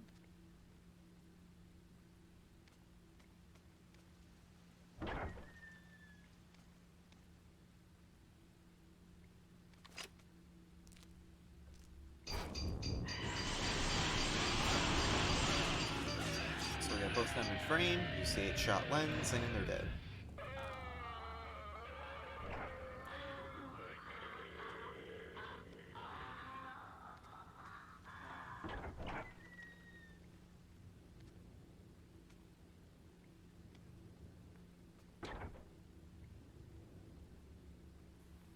Gosh, I went back to the security room so quick, you could still see the other ghosts dissolving into dust when I went back into the camera.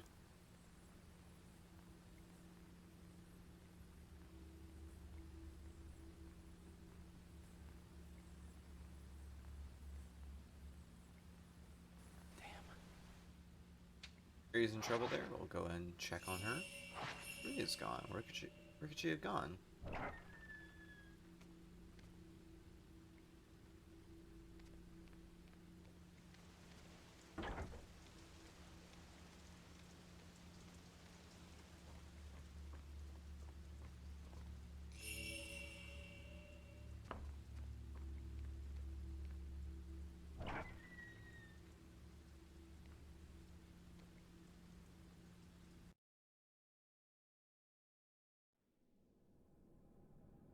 Alright, now we've ended up in this area. This is the cursed house that we were in earlier in Chapter 5. Rui's found herself in here, so we're gonna go after her.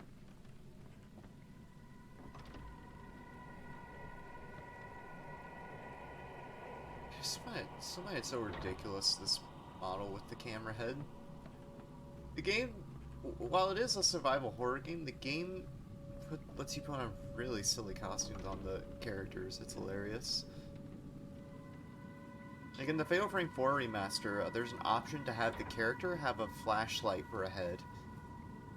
They could literally make one of the characters become a siren head, if you really wanted to.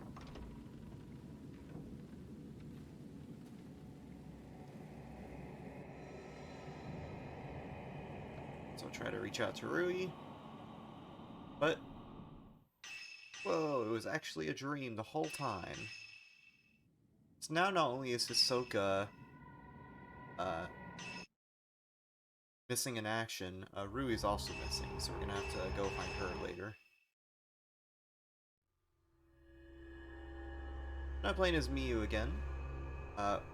When Yuri tried to find Hisoka earlier, she got spirited away afterwards during Chapter 8. So now we're playing as Miyu for the first time in a while, trying to find Yuri.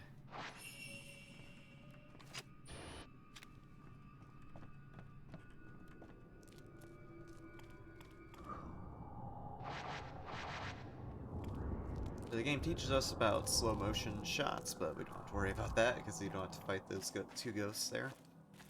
You have to leave the tram station. Then go to the shrine.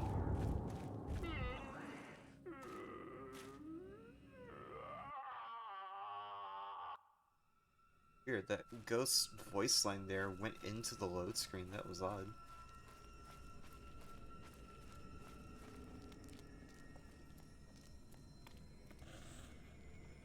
I'm gonna try to follow these flashbacks of Yuri to figure out where she is. And the place she's at is the graveyard where Hisoka was earlier. We're gonna make our way back over there.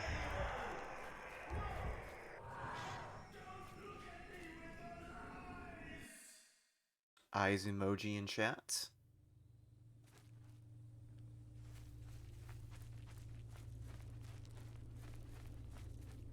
Yeah, those priest ghosts that we encountered before, I believe they're called priests anyway.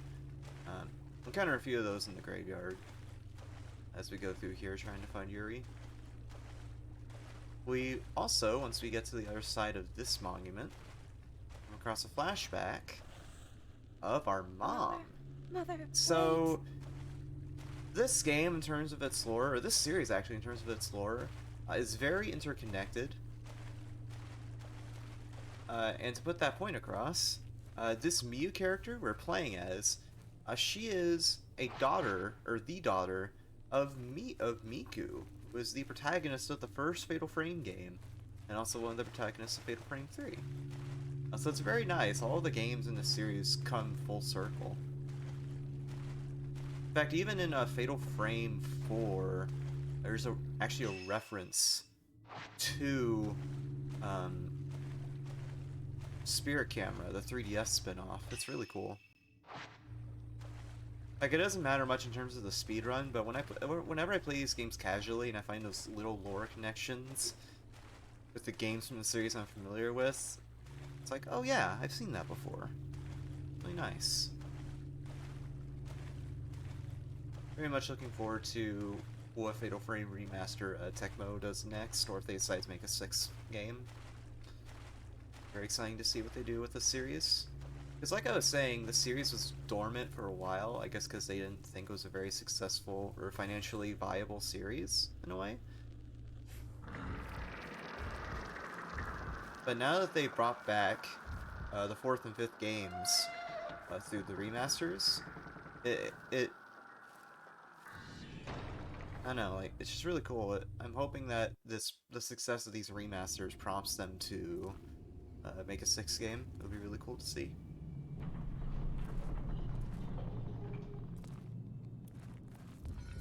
I'm gonna go off to the left here. It's a little bit of a faster path compared to going the way we went before as Yuri. As here earlier. Also taking this left turn here. It takes a little less time to go around than the right path. Well, we're going back the same way once I come across Yuri. A little bit.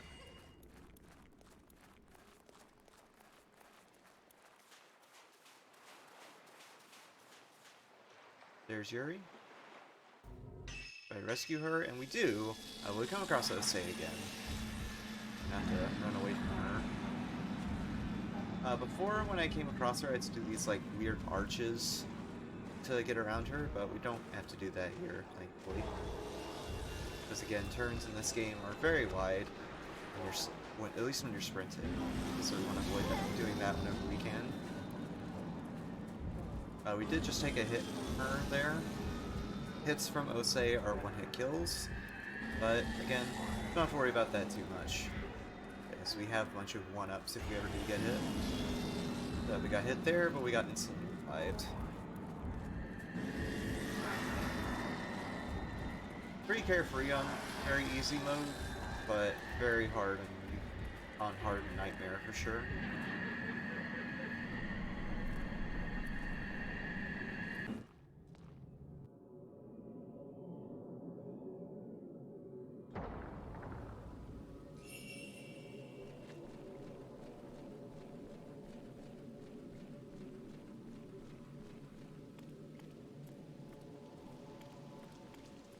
Cool, so you've rescued me, and we'll make our way back to the tram so we can go back to the store. Come on. Let's go back. Hisoka's Antiques is the name of the store, by the way. Thank you. Hisoka owns it, but of course she is missing in action right now. So, in the meantime, Ren is taking care of the shop. Get another auto score here, while we wait for the tram to get back up the mountain, or back down the mountain in this case. Why were you here? I can see them too, you know. Maybe even better than you. Does it scare you, seeing things that others can't? I'm not afraid. I have nothing to lose, so there's nothing to be scared of.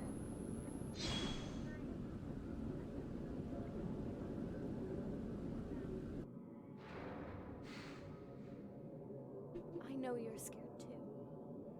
Scared of being alone.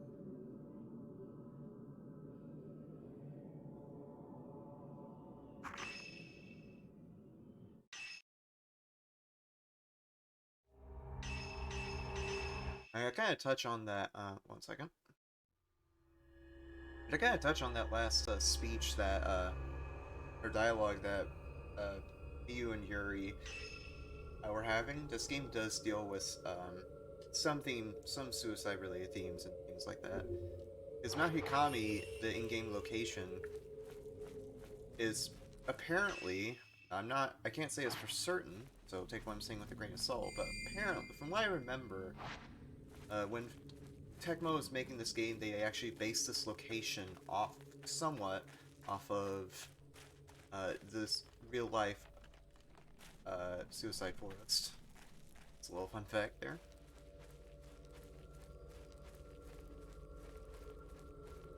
And, oh, okay. For a rare spawn. I rarely ever get a ghost spawn there. Usually ghosts spawn there for me. And, the whole theme there is kind of shown through Yuri and Miu's whole thing there, because like their whole thing is they're scared of being alone and living old alone, because her, in Miu's case, her mother, and Yuri's case, Hisoka, are both missing.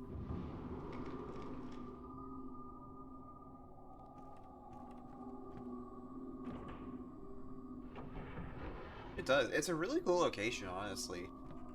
Like, full stops, it's probably one of the most expansive Fatal Frame games that Tecmo's ever made in terms of the locales that you explore. Because, like, the first game, you're confined to the Himuru Mansion. Fatal Frame 2, you have the town. And Fatal Frame 3, you're revisiting some locations. But both this and Fatal Frame 4 have you exploring really big, like, multiple building size locations. It's wild.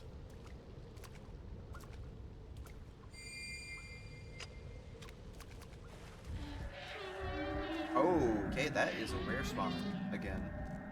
Usually I don't ever get that. This particular spot. But that's fine. You can ignore that ghost, so you don't have to fight her to progress. Same with this ghost. There's a ghost that spawns here when we enter this room. Just right there. But, again, you don't have to fight her. You just go through this door.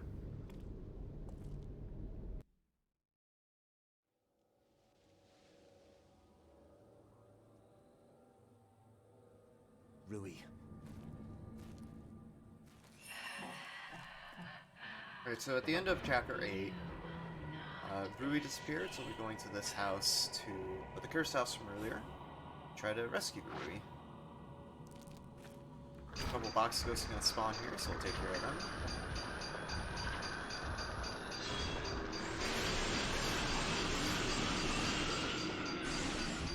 I think that box ghost is dead. Yep. Oh, they're both dead, okay. I wasn't expecting to get them both. I thought that second one still had a bit of health left. They've beaten those two box ghosts, and we'll go upstairs.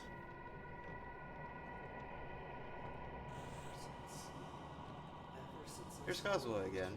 Hey, friend.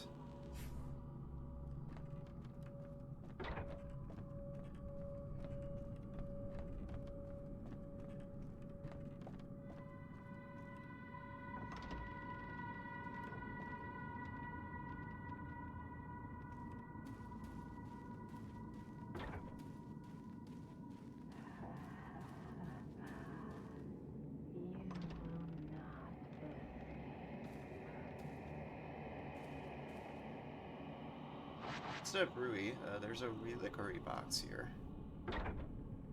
By interacting with this, we are ported to a locale we haven't seen in the game up to this point. And this leads into a bit of lore. So, why Miku's in this game in the first place is, at the end of the first game, spoilers, her brother died, at least depending on the ending you get. And, because Miku misses her brother so much, she wants to meet up with him again, with him in the afterlife. And what ghost marriages are, is a person, like a living person, say Miku, marries, in a way, a dead person or a ghost. And so Miku wants to try to do that with Fuyu, her brother, try and meet up with him one last time, just to get some closure. Sense. And that's why she got spirited away, and why we've been trying to find her this whole time. We do eventually find her later in the game, but that's not going to be until the next chapter. Do a quick H-shot with the pillars here. It did not quite kill them, so we'll do 2 more. Nice thing is that you can cancel out the shot early by just backing out of the camera. There you go. Now both pillars are dead. Enter the storm. Once they're dead, we have to wait for them to die before we can enter the door.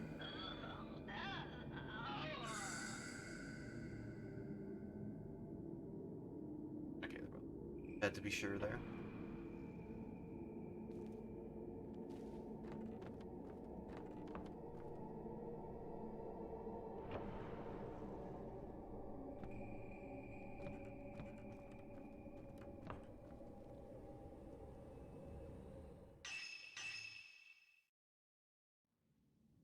skip a cutscene there, and in that we find Rui and get out of the reliquary box that we got ported from earlier. This game has turned to Sound Hill again with all the fog. And we're gonna make our way out of the house, but we can't just exit like we did before. We have to work a bit to actually get out. Fred, don't look at that picture. Because we have to get a key to exit through the back door.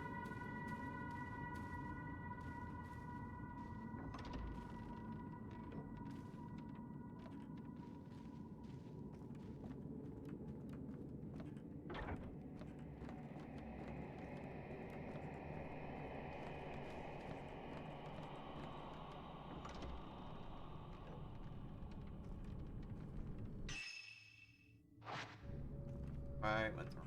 Let's go this way. Then it goes to the back door. Why didn't you say anything?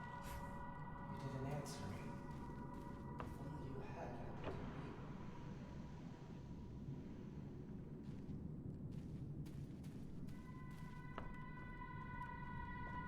Here we are.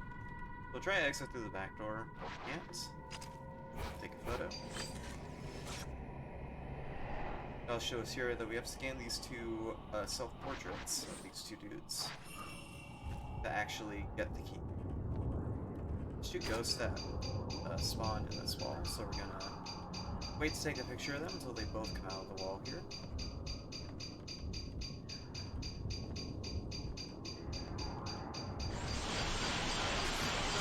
There we go.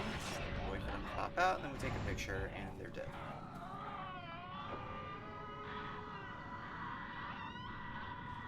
Photos, conveniently, are just in the third. It's right up here.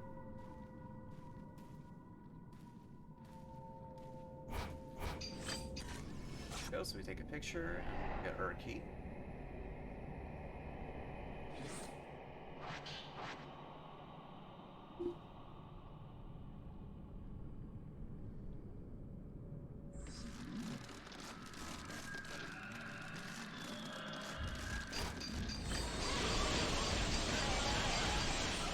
There goes Kazuha. Very quick fight there.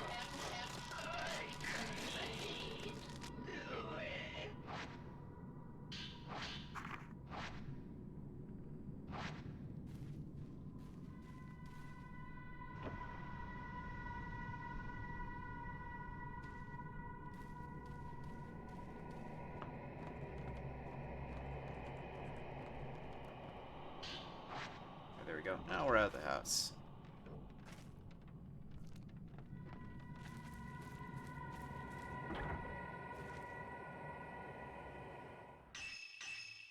And that's the end of chapter 10.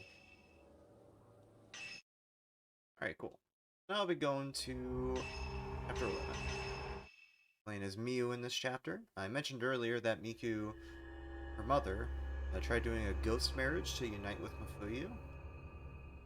And she got spirited away to that house that we were in earlier as Ren, so I'm gonna try to rescue her.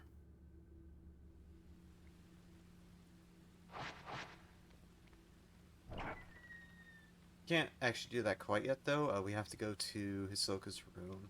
Actually, Yuri's room to quote-unquote borrow the camera. Sorry, Yuri, but Miyu's gonna have to steal it for the time being.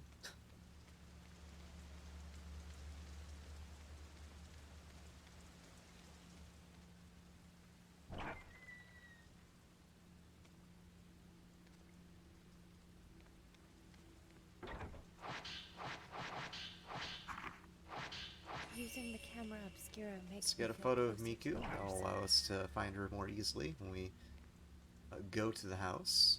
My family had one too, but all that's left of it now is the case. Is that why my mother was spirited away? Because she used a camera obscura?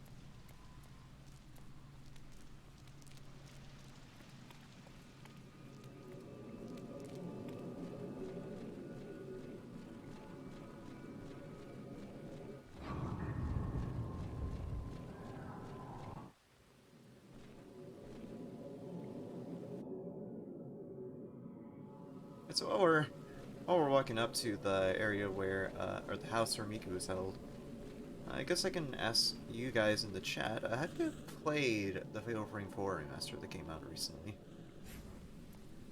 Because if you haven't, I would highly recommend it. It's a really good game. I just finished it the other day.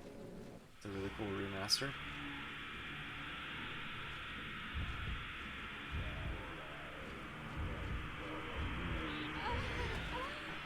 Oh, yeah, that priest was a meanie and knocked me down.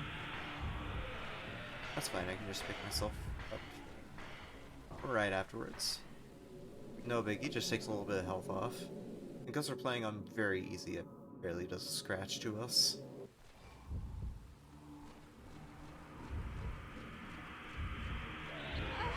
Ah! Charged at me. How dare you. So yeah, this bit as Miyu is kind of tough. At least for the first bit.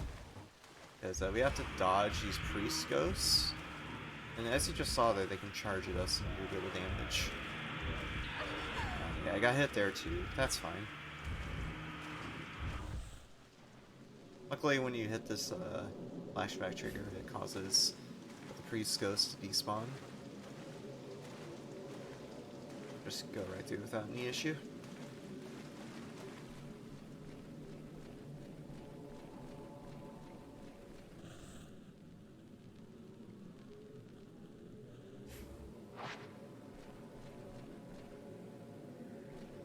Oh, it's on PC.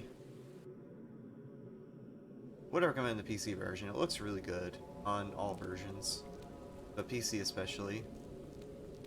Like playing this on max settings, this and the Fatal Frame 4 remaster playing on high settings, it's so good.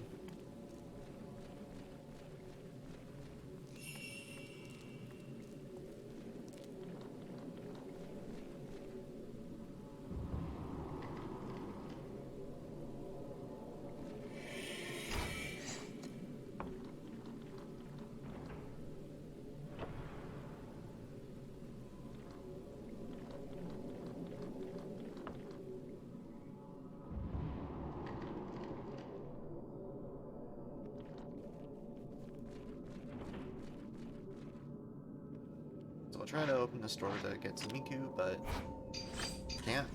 So we'll take a picture. Show us the scene with the Osei.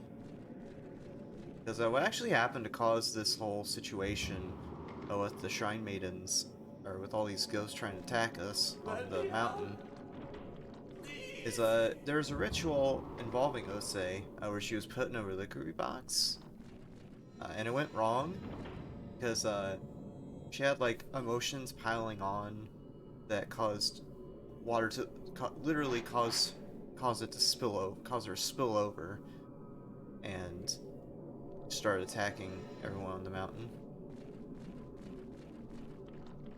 So she's become this vengeful spirit. Because there's this boy that she loved who just so happened to be the person who created the camera obscura, Aso.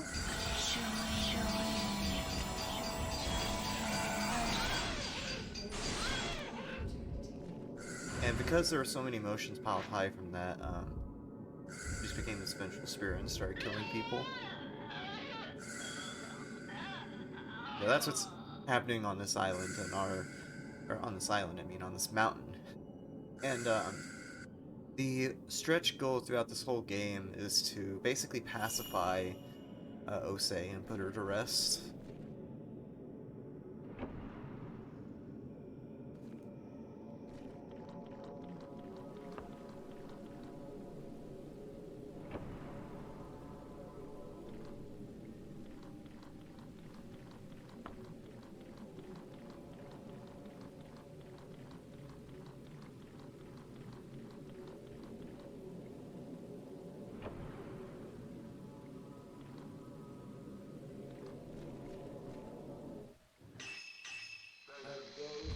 So we'll get in a fight with this lady. I believe this is the lady that initiates ghost marriages.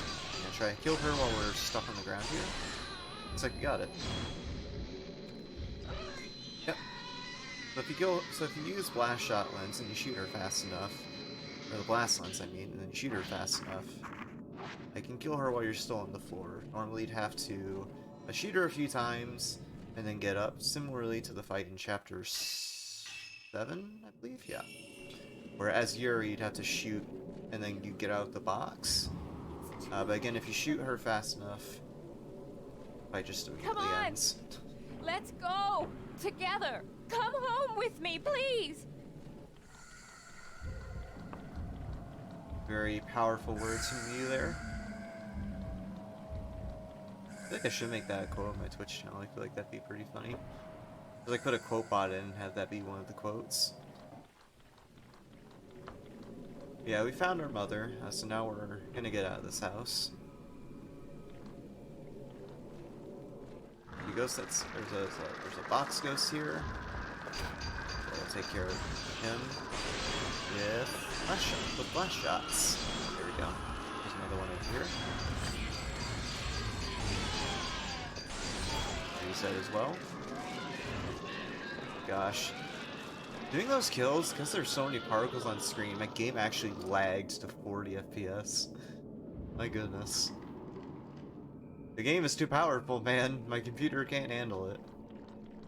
Weirdly enough, I'm running on 3060. It still can't handle this at low graphics.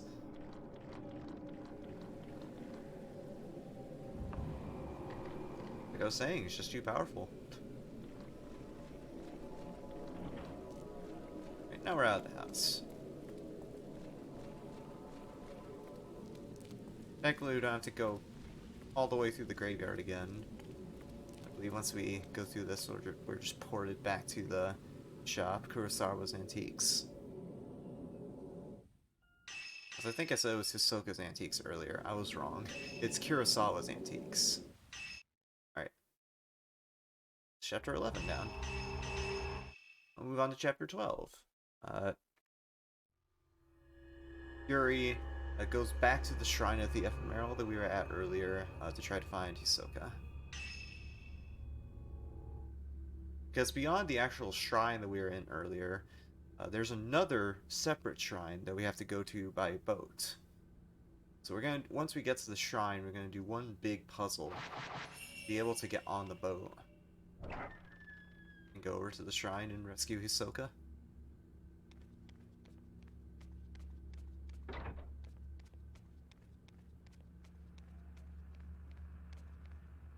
Again, similar to before, we have to do some trigger hunting. There's a book in Hisoka's room that we have to grab right here. That'll prompt us to go to the shrine, so now we can actually leave. Can't skip that little encounter with the ghost in the mirror, because the game gives you no prompt to pick up the camera, so we can't just skip it.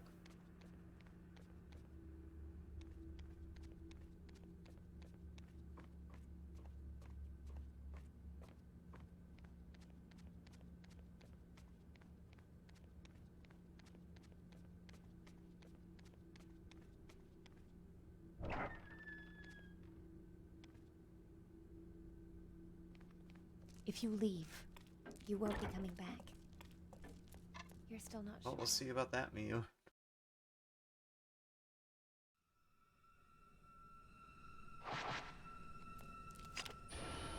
Sure, switch the camera film, because again, you start a chapter, the game starts your film type at 14, so you need to make sure to set its type 90 at the start of every chapter.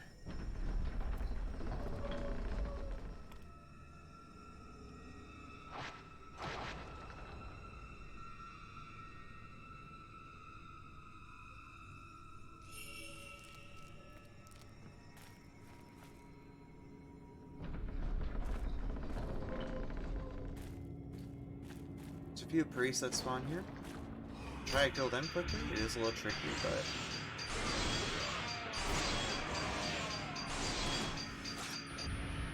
I got them both. Yep, there we go. But when they kneel to the floor like that, it means they're about to do their death animation.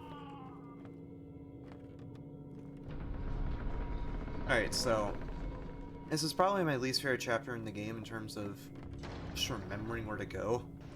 Because if you remember when I was here before in chapter 6, This area is very confusing to navigate because there's a lot of winding hallways. But it's a bit more manageable in this, thankfully. Because whenever you pick up a key in this game, or any important item, the game usually tells you where that item goes. So, we'll go here to the boat. This will give us journal and also the Camellia plate key? Or Carmelia plate key? Either one. It's a big sequence of getting keys to get to this boat. I'll get that Carmelia plate key, which lets us go into this hallway off to the side. There's another ghost we need to fight to get another key.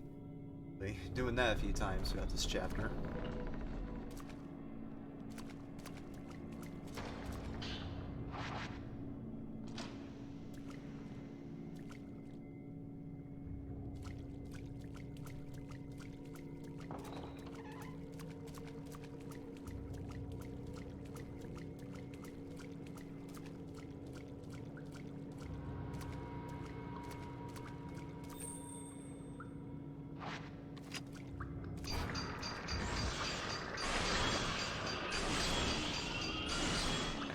Shots with the blast lens. This box ghost is dead. Get the lily plate key that leads to a room upstairs. Ooh, making our way back there. Because in order to get this thing down to get another key, we have to knock it down from the well upstairs. We have to get a few keys to get to that room. But we just got the lily plate key, so we'll be making our way upstairs to get there.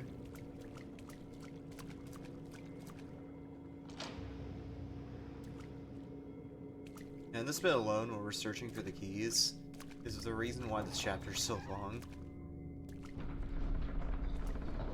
Because you have to do a lot of moving around this Shrine of the Ephemeral to find all these keys.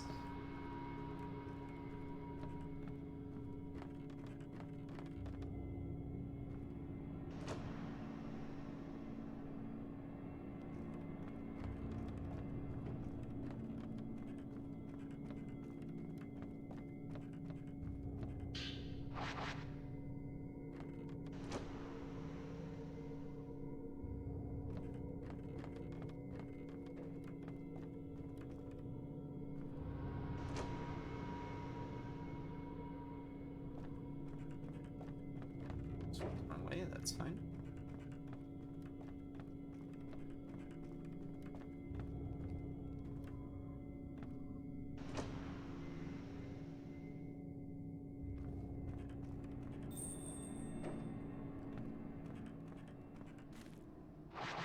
Alright, with this well, we'll push the object down by loosening the rope. And we'll go back down to get that key. Because, part of the reason we're doing this long fetch quest for the keys is... that's the right way. The reason we're doing this long fetch quest to get all these keys is we need to get into a sealed off area to get a plate key, like the one we got at the very beginning. To get into a room where we can access the boat. Get to the shrine where Silka is held. But to get into that area, we need a separate key. We have to do a bit of hunting for both of those. Yeah, a lot of hunting for keys in this game.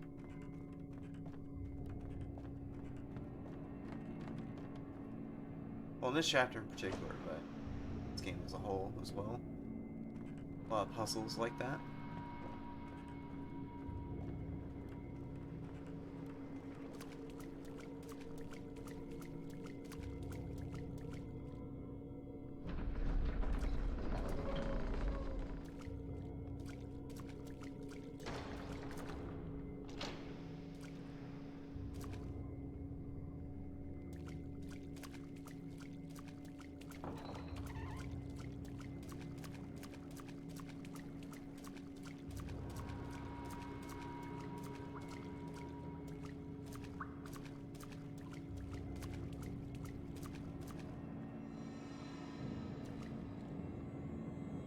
Okay, we got a ghost hand.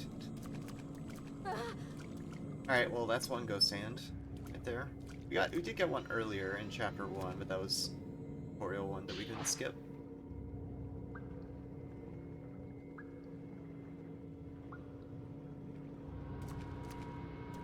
Got the reliquary key there. I'll be moving a different way. I'll be going this way this time. Because the next key that we have to get is all the way at the top left of the map. And going any other way would take a ton of time. This way is just optimal that I know of. There's the gate that we have to open a bit later on in the chapter.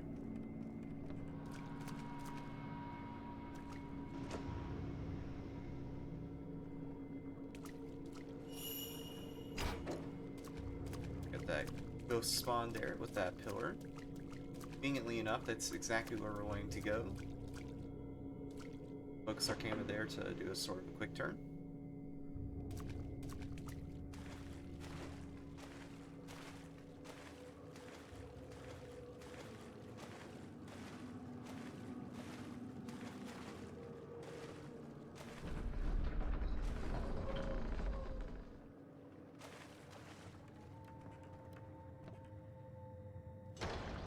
Alright, so hopefully when I interact with this Phantom Expose to get the key, I don't get a ghost spawn.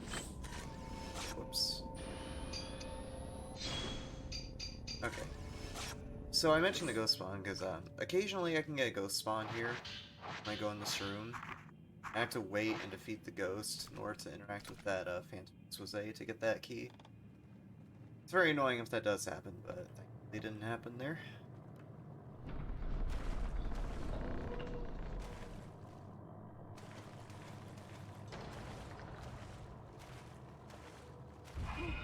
Where the Shrine Maiden will spawn here, we'll just go right quick with a couple of blast lunge shots.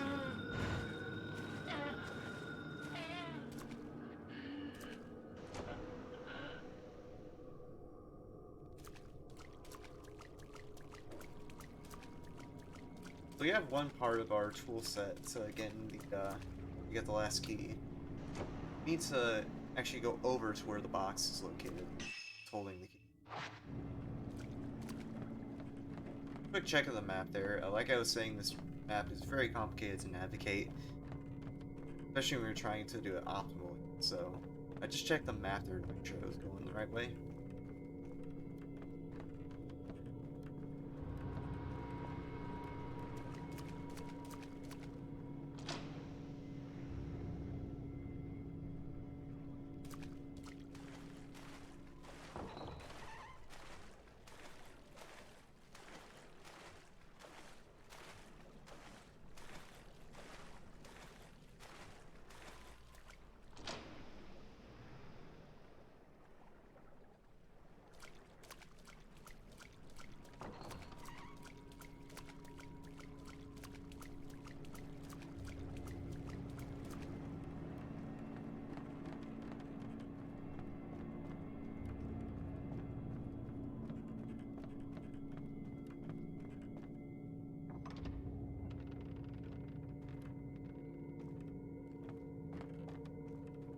Found the reliquary, so we'll use the key there. We're all inside to get our key. Again, hopefully a ghost doesn't spawn here, because that would be kind of upsetting. Alright, cool. If a ghost spawned here, I'd have to defeat him first, and I wouldn't be able to grab the key.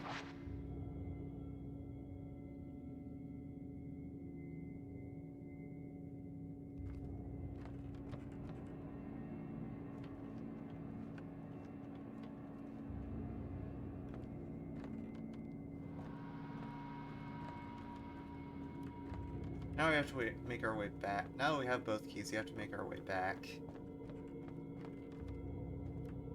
to where the boat was earlier. Unlock the gate so we can use the boat to get to the other side. Literally, after being to the other side. So we have to take a bit of a run to get over there. It's very close by, in fact, right here.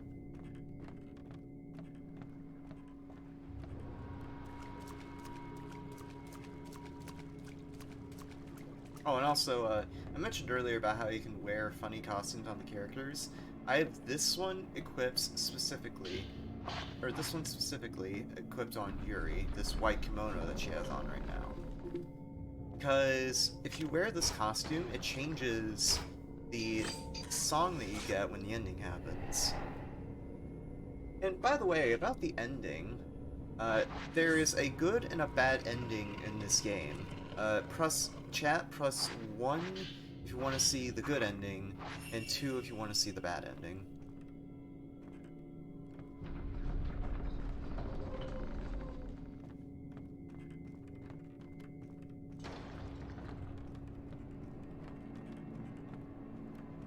Because it changes somewhat how it somewhat changes how I do the final boss. Also, when you go to this boat, this ghost spawns, so you have to kill him right quick by using blast lens shots. Sometimes the second one likes to spawn, so we'll go ahead and kill that one as well. Kill those ghosts, you can take a photo of this which way, so we'll... I think I took that second ghost. Oh, what? That second ghost decided to spawn too. 2 for you? Okay. Both endings are pretty good, but I personally like the good ending more.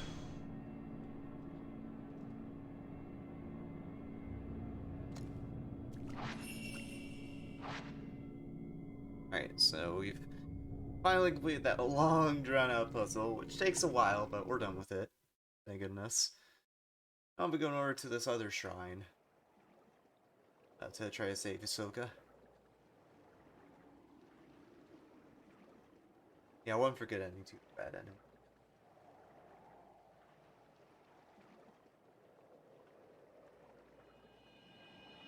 Yeah, shrine on the water.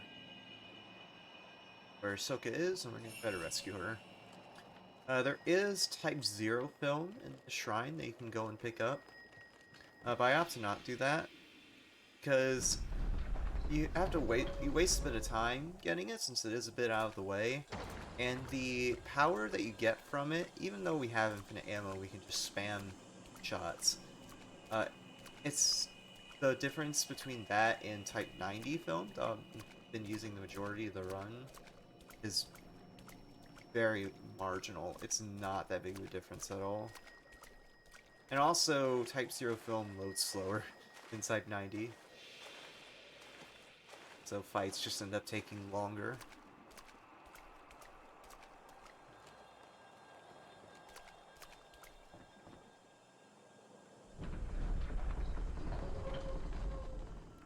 Alright, so we're gonna do a fight with a spirit oddly resembling Hisoka. Or to free her from this reliquary box. If it goes quick, it's really fast, but if I mess up somehow, it's real bad. So we'll see what happens. Hisoka!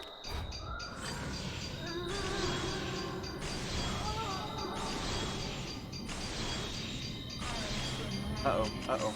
Come on. There we go. So, if you take too long to damage her there, she disappears and wanders around this shrine. And when she does that, she has a bunch of particles guarding her. They have to shoot away first, where you can actually damage her proper. Don't. But right. because I did a bunch I of finally found you. powered up shots there with the Everything's going to be blast okay. lens, I was able to kill her before she went into that phase. Makes this fight a lot easier. Because when I was first running this, back when the game was new and it wasn't as well understood, and not very commonly ran, Come on, Hisoka. I used to have a lot Let's of go trouble with home. that fight in particular. I would lose a lot of time there. We've spent enough time in this place. Because back when I was first running New Game Plus for this game, I didn't have a full loadout with the optimal function and everything, so I had to really I had to take my time with that fight.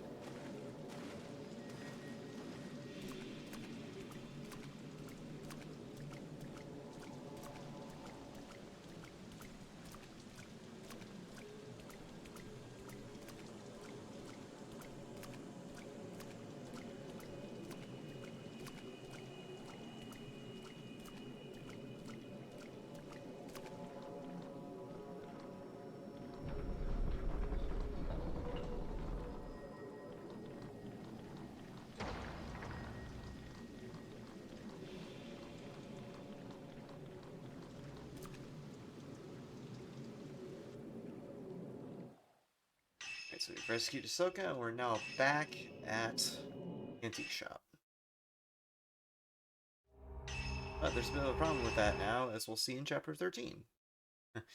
We are now playing as Ren again. Similarly to Chapter 8, this is one of those look at the camera chapters. A bunch of ghosts are trying to attack the shop, so we're basically going to play Ren Fatal Frame Tower Defense and try to rid the shop of ghosts.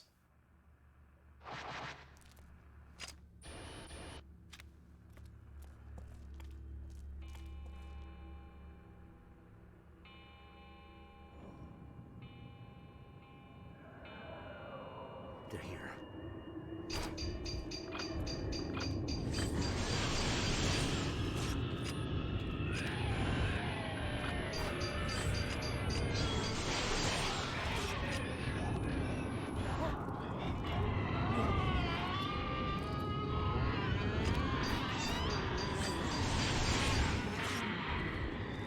Quite good. Stumbled a little bit on that third ghost, but it's alright.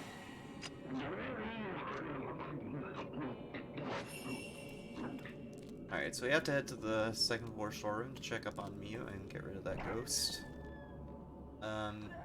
Along the way though, I'm gonna have to fight this ghost, and I have to make sure I get rid of this ghost, otherwise I can't actually enter the room. Just kill her right there, and she's dead. Technically, it would be, in theory, it would be a little faster to go to the storeroom, or the security room, where we look at the cameras, and then go up to Miu's room on the stairs. But it's actually a little faster to go this way, because to do that you'd have to go through a couple of doors, and you can't open doors while a ghost is technically still alive. And in that case, that ghost was still dying there, so I would have had to wait for the door to open if I went that way. Try to exit, and we'll fight with the ghost.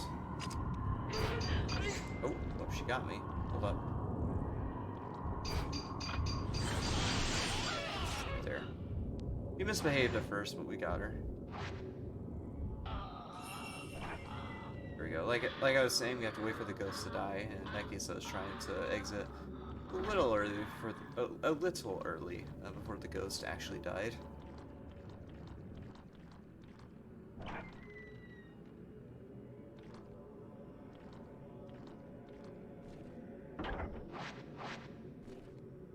And this chapter is also one big lore dump.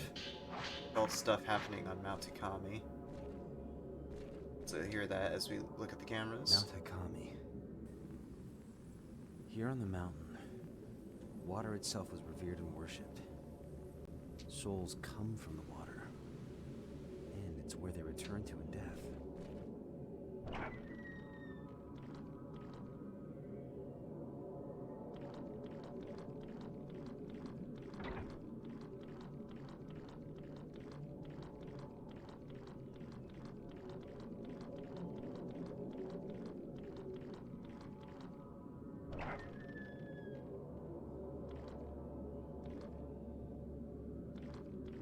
Check up on Yuri. Fine. Look under there that we want to try to read, which is again more lore surrounding Nakakami. The ghost spawn, so we'll go ahead and kill him.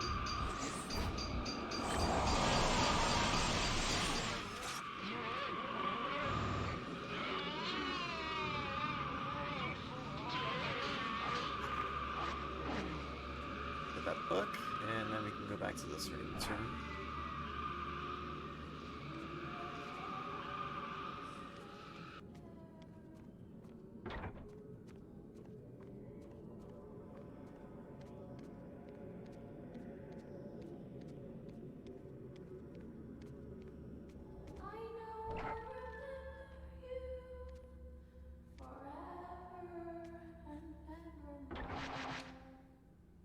Souls are born of water, and water is what they revert to.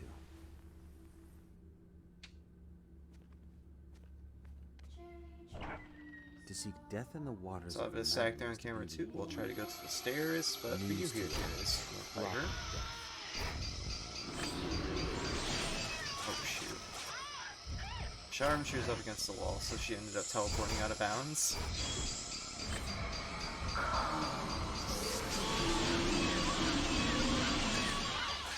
There we go. Got it that time.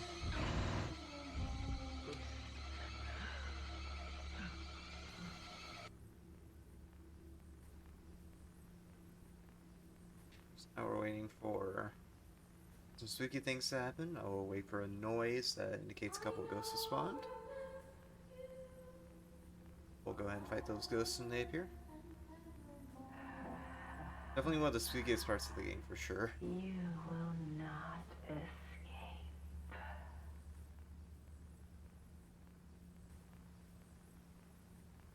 Cherry trees all abloom in their full splendor.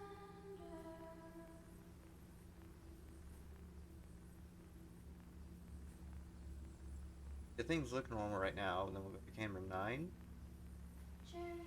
Second. Booga booga, jump scare. You will not.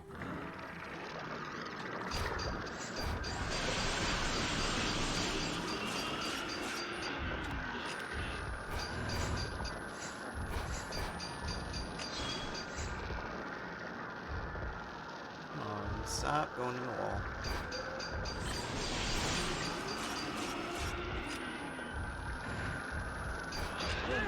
Oh shit, the guy got me. Come on, where are you? Oh, there he is.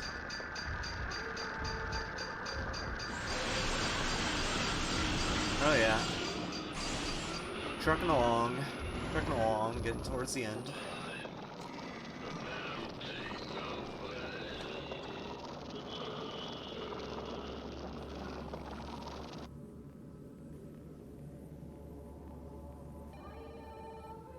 There we go. So we have to wait for the ghost of Kazuya there to appear in camera 11, or camera 10. You will not escape. We'll go in here and fight the ghost that appears here, which is Kazuya's spirit. Right there. And we'll interact with that phone. But there's a book on there that we're going to try to phantom expose as we just defeated Kazuya. We'll do a phantom expose.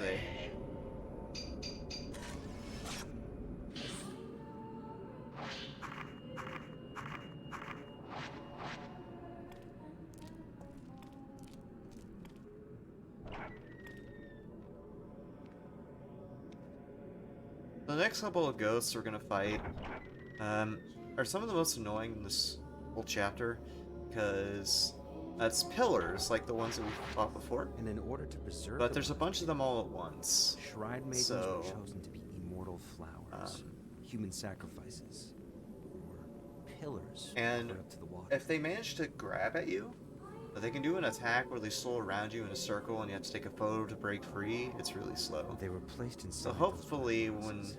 they appear here in the cameras and I fight them, they don't do that to me and I'm able to do the fight nice and quick.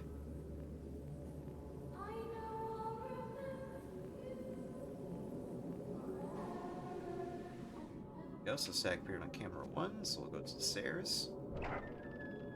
See how this fight goes. It can be really sketchy if it goes wrong.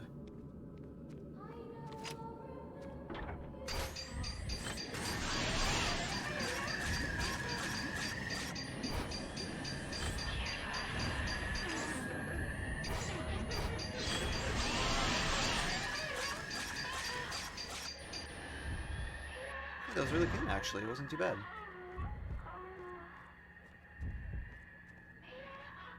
Yep, there we go.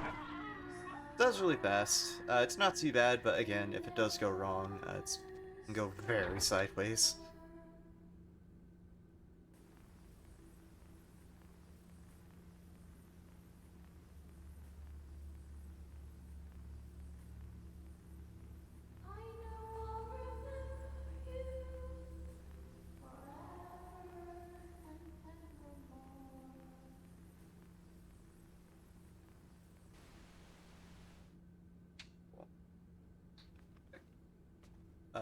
Static appeared there in camera 11, so we have to go look up into Soka's room.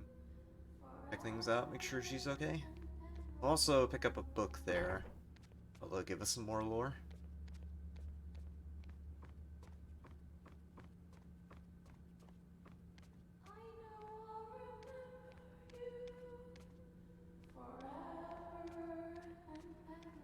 It's like, it pretty much is like Five Nights at Freddy's. Like, I even made that comparison earlier when I was doing Chapter 8, because you do a very similar thing in that chapter, where you look at cameras.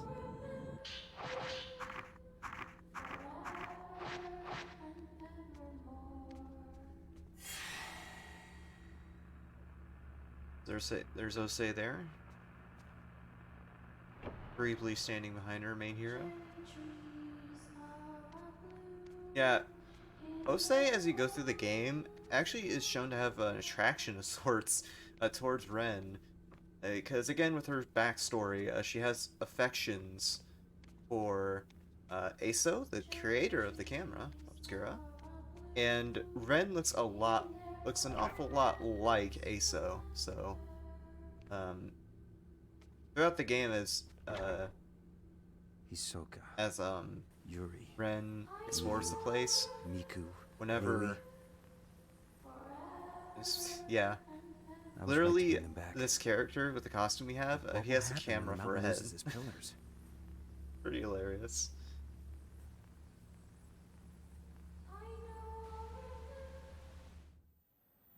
Alright, so we'll get surrounded by ghosts here. We're reported back to the house where we learned about ghost marriages a little bit ago.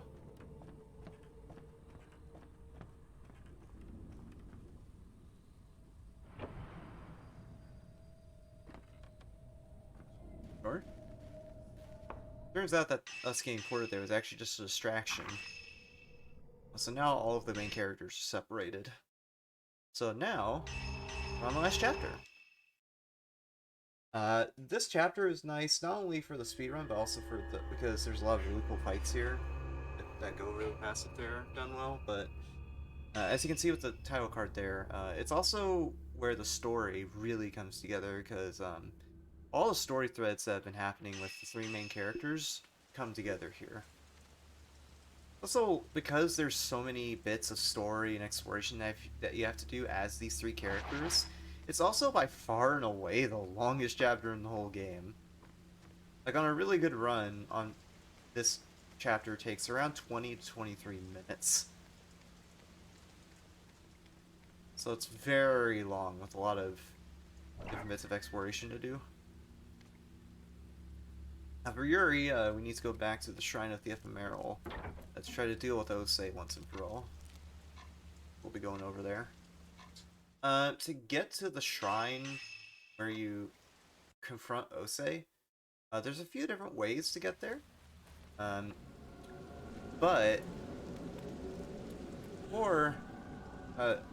the way we're gonna go is to go through the Ichiru Manor. Technically, the most straightforward way is to go in the middle and go through the pool of purification. But if you do that, you'll spawn some pillars that try to attack you. And since we don't really care about our wetness meter in the bottom right there, which again makes enemies more aggressive the higher it is, those pillars end up attacking you a lot. So you risk getting hurt a bunch, like practically every 5 steps, or 2 steps even, getting hurt by those ghosts, and having to break out of their attacks by shooting them. It's a huge pain, and it loses you a ton of time. So instead, when we play this bit as Yuri, we go here, through the manor, the inn, in order to get to the unfathomable forest where the shrine is. So it's a bit of a roundabout way of getting there, but it net saves time. You don't have to deal with enemy aggro RNG.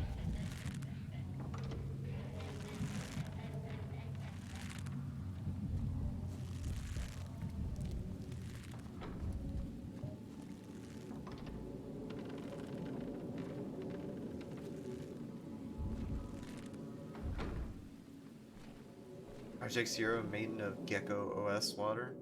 Right, no, that's not Gecko OS, is it? Oh, it's PogChamp. I'm thinking of another emote with that emo code. Bit of a brain fart there.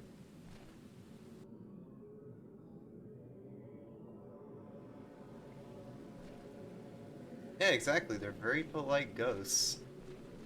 Go ahead and check the map there just to be sure. Because again, this is a very complex area, so I want to be sure I know where I'm going.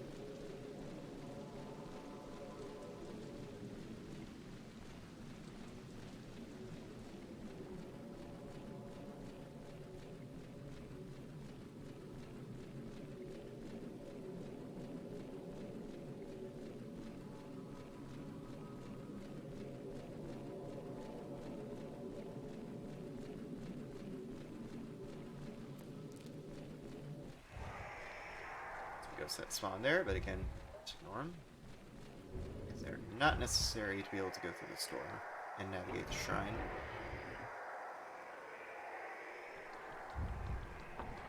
So for the most part, when we went to the Shrine of the Ephemeral, we've been taking that tram that you've seen a few times. But there's actually a different way to get there. Because there's a path that leads to the Shrine of the Ephemeral at the back of this house.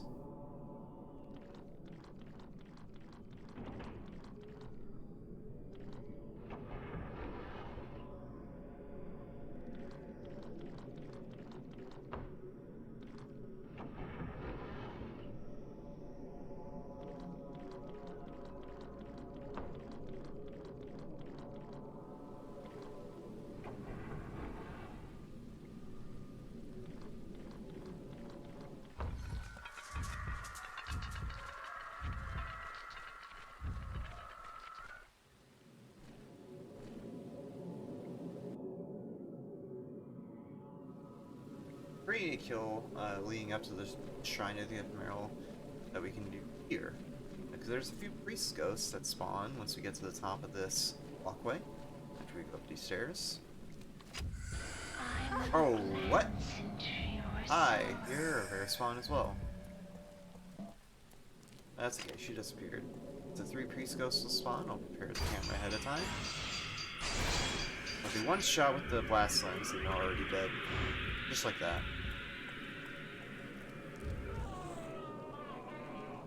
Go to the shrine.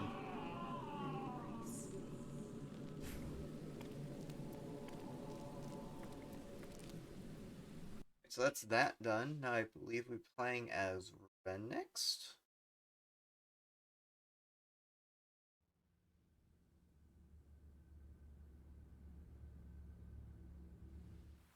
Yep. Right. So with Ren's whole deal, it's dealing with either the Shiragiku or Osei, who keeps having affections for him as a ghost, and putting their spirits to rest. That's the gist of what Ren will be doing here in this part. It's in your study. At the back. Well, he was just wanting a hug, pretty much. That's at like a base level. That's like Osei in a nutshell. This is her man, alright, just like Miku misses Mafuyu. Wants to see him again. Just have to go here to grab this on the shelf at the back. There's some materials that'll allow us to deal with the ghost at the end of the chapter. That lock of hair that we got, we would use that if we would deal with Shiragiku and choose her. There's a faster choice that you'll see once we get to that part in the section. For Ren, it's faster to go through purification, so we'll go this path in the middle.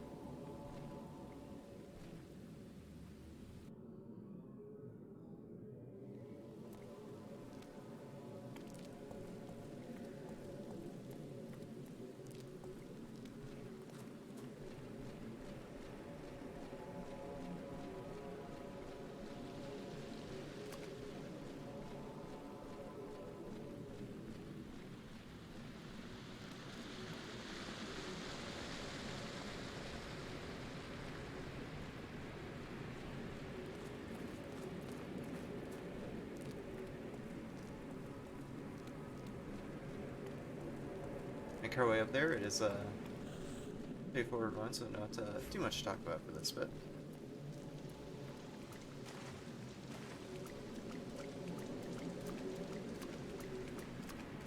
So I guess one other thing I could ask is, what runs later in the marathon are you all looking forward to?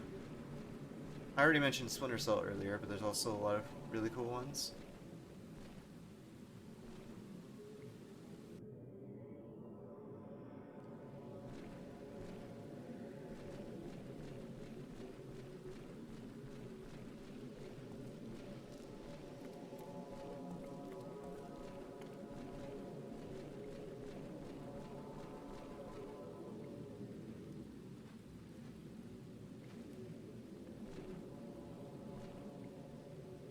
After morning on Tuesday. Okay, I'll be sure to check those out.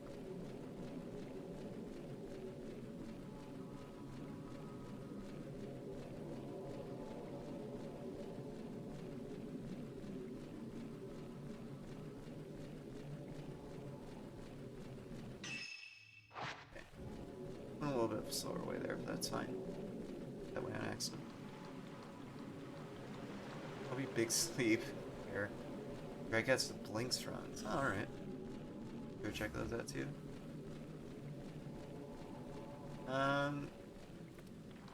Since I'll be busy with my own runs, I don't think there's any particular I want to catch, but, Panic Conquer, alright.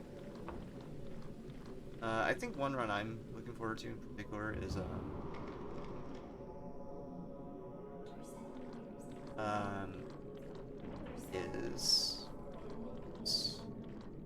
well, oh yeah, blindfolded bass fishing, or bass fishing. It's gonna be amazing.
Oh yeah, that's Asa, by the way. He's the creator of the Camera Obscura. Going over to that house we were at before. Meet up with Ose. And we're going there because, again, Ren has a resemblance to Ose, or Ren has a resemblance to Asa. So by going there, meeting up with Ose, he'll put her spirit to rest. So that she can pass on. Kind of the story behind these games, really, is Ghost got upset because of some bad event that happened, and it's our job as the main characters to put the ghost to rest.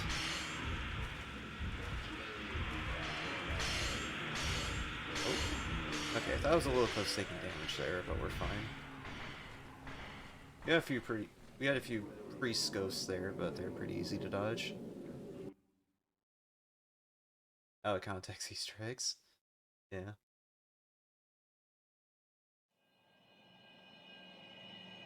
What kind of game is Blanks? I'm curious. Like, obviously it's a shots fired, so it has some shooting elements, but is it like a first person or third person game, platformer, like that? And also, if there's any cool tech in it, that's a nice plus.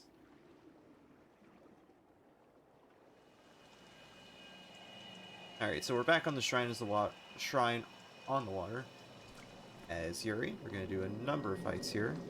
There's a couple of pillars that'll spawn here, but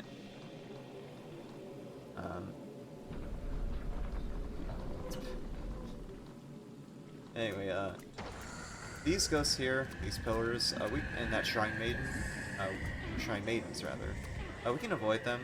Don't have to fight them to progress. There is one ghost you're gonna have to kill here. Coming up, once we get to that platform, you can kind of see in the distance. It's a similar story to Hisoka, where if we kill her quickly, that's good, but if we club up and we don't kill her quickly, and she lives for long enough, it's bad news bears. So the game is really obnoxious and changes your film after every time you switch characters. So you re-equip the Type 90 film there, but we got her in a few shots. Kill rat platformer, I see. Gotten that ghost, but now we have two. I don't know what these ghosts are called, so I'll just call them like the shrine or maiden bearers. We're supposed to kill these two, and the idea is I'm going to try to kill them both quickly by keeping them both in frame while I do some glass lens shots.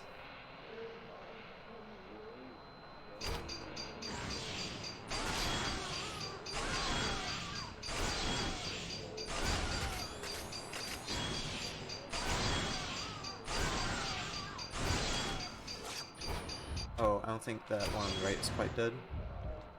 I think it teleported. Yeah. Oh, they're both not dead? What the heck? I thought that was enough. Oh, come on, you stinker. Get back here. Oh, I barely did any damage. And I typed 90 film equipped. Gee, please, man. That's okay, they're both dead now. That fight went a little lopsided, but it turned out okay. So that's the last fight we'd have to deal with as Yuri before we do the final boss. Which we'll get to that when we get to that, because it's an interesting fight for sure. So now we're done with Yuri's section, essentially. We're doing some cleanup as the remaining two characters. Miyu doesn't really do too much. She just goes to the she goes to that graveyard area, the area on the beach. Then comes across Miku and takes a picture, and that's it. And Ren does a few fights as we go through the ghost marriage house. We also get a few lore dumps there. So yeah, we're at the beach by the peak. And there's a few bits where we come across our mother, Miku. The game prompts us to take a picture. But we can back out of that, like with the other camera skips, by just backing out of the camera. The game wants us to take a picture here, but we just back out of it immediately. The game doesn't expect you to do that, so the camera just kind of juts in out of position in bizarre ways. Like right there, you can see the camera just cut to a really weird position behind Miyu.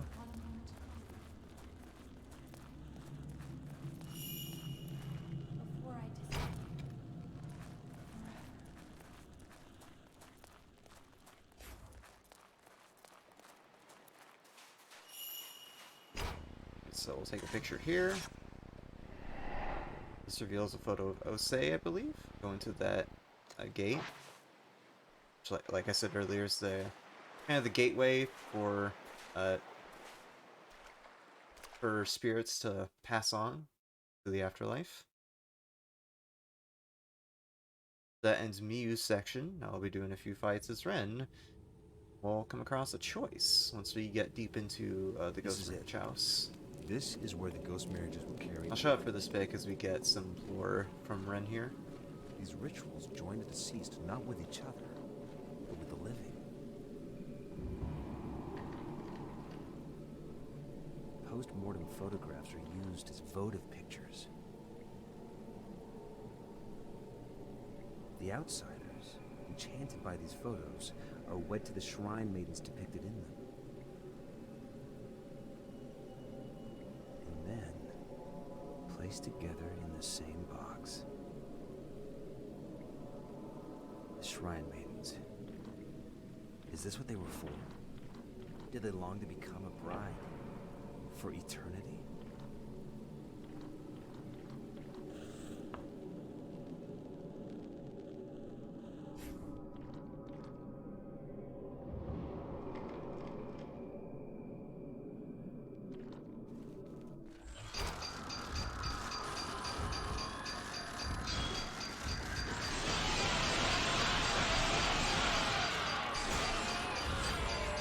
didn't quite kill him. That's fine, I can do quick shots to get rid of him. Oh, hi, guy, you're getting a little close. A little too close for comfort.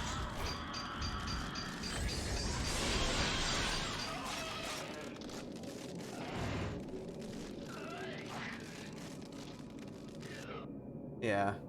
Yeah, we had a few minutes of internet hiccups, but time should still be fine. I gave a pretty generous estimate, so even with all the goose we had earlier, we should still be well under estimate. Like, my PB at the moment is pretty unoptimized, so time loss and time gain with my runs of this game are very volatile. But the fights themselves are consistent, so should be fine. Alright, so now we're presented with a choice here. We can either use the photo of the bride of Osei, or use Shirogiku's white hair there to deal with her. We're going to choose the bride photo, because this way, we can just take a couple of pictures of Osei. There we go, that's her fight. If we chose to deal with Shirigiku, we'd have to do an entire fight with her and would waste a lot of time. We're done with Ren's section. We'll have a couple of small cutscenes here as Miu, and then we'll move on to the final boss. Which, as much as I complained of some other parts as being like hard in terms of like navigation or it's kind of soft lock prone and stuff like that crash I had earlier. This is by far my least favorite part, because this fight is the most softlock prone thing I've ever seen in any video game. It seems that no matter what I do, I get a softlock, and I end up losing a bit of time on this boss fight. Because what this final boss is it's a fight against Osei right there. And the fight itself is pretty easy, because we usually defeat her pretty quick with the blast lens shots and the optimal function. And once you defeat her, you wait for her to fall to the defeated spirit to fall to the ground, and then you fatal glance her, and that ends the game. But when you do that fatal glance prompt, at least for the first couple of turns of fighting her, it just doesn't seem to work. So we'll see if we get a quick one this time, and if it does, time ends when the last cutscene starts. So a quick warning in advance. Okay, so we'll do some shots on her. As you can see, we're doing a lot of damage with the lens and fatal frame shots. Oh, I think she's gonna teleport. Oh, no, she's not. Alright. Now she's dead. I'm gonna try to interact with her.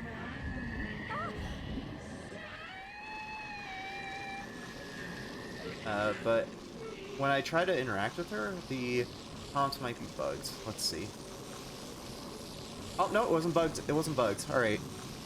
Time. I've rarely ever gotten it to not bugged like it did just there, so it's good that I was able to get that fight quick. So yeah, to explain that fight, there's two different versions of her. There's the overwater and underwater. The underwater form is what we just defeated. And then the overwater form is, you like fight her over the water. Pretty straightforward naming. And the ending that you get, I was mentioning earlier about the good and bad ending, it changes depending on which form of her that you defeat. In that case, I defeated her underwater form because it's the fastest. As you just saw there, it was like over within a minute. So we're gonna get the bad ending.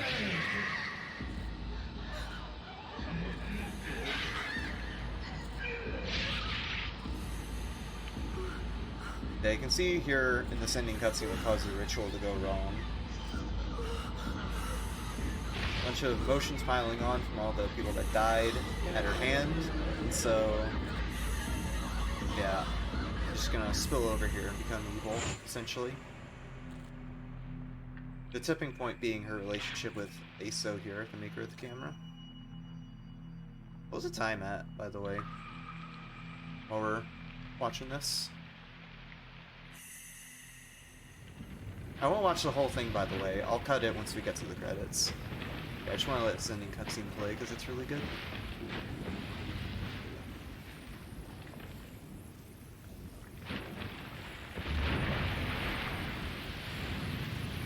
Oh, 258? Ah, darn. Dang it. A little bit overestimate, but that's okay. I was expecting it with all those goose that popped up. Oh, including all the hiccups, okay. Is filled with those final moments.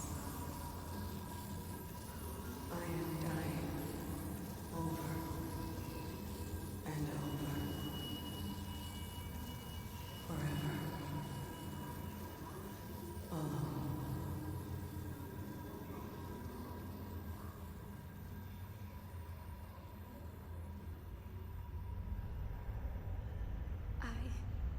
Yeah, that sounds I'm about alone. right, yeah.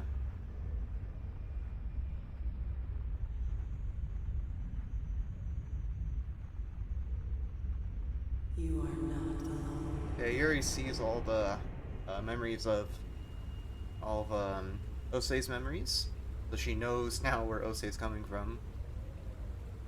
So she has a choice here of I wanted to jumping live off the my cliff, life by his side. as dark as that is, with Osei, and because we're doing the bad ending, she's gonna jump. The person I want to die with is you.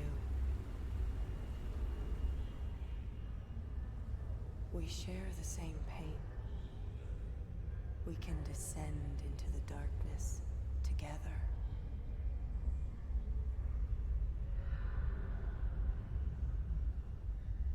Come.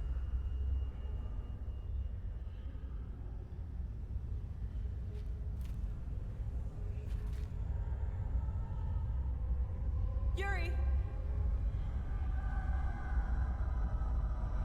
Forgive me.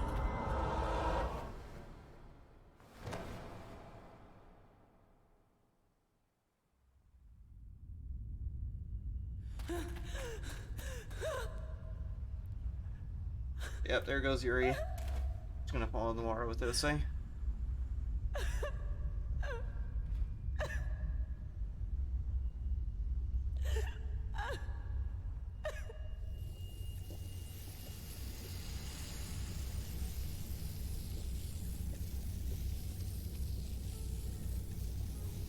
You are not alone. Yeah, we're gonna get the. I believe the song is called "In This Cage" by Suki Amano, vocalist for all the Fatal Frame games. Very good job with this song. All right. So yeah, it went pretty well. I had some hiccups with the internet and with text stuff, and I had my own hiccups on the run side, but it turned out okay, I think. I'll turn the game audio down a little bit just because the credits music is quite loud.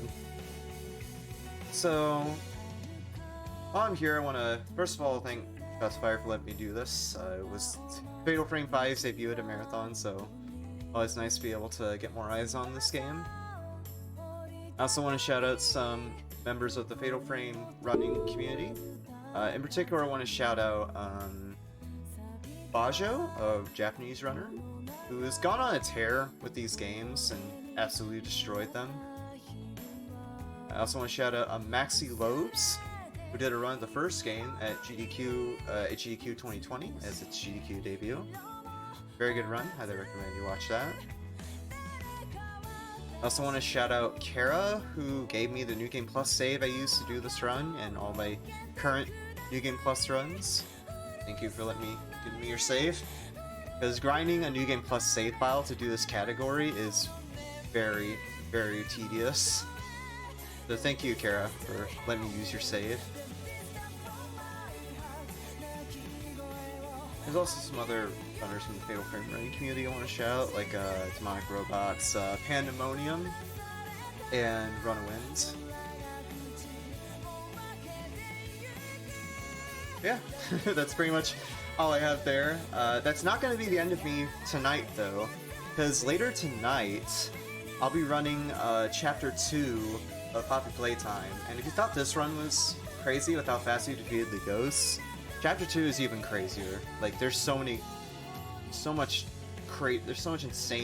insane tricks, in that run. You guys are gonna like it. But yeah, that's it for me. You can cut me off whenever.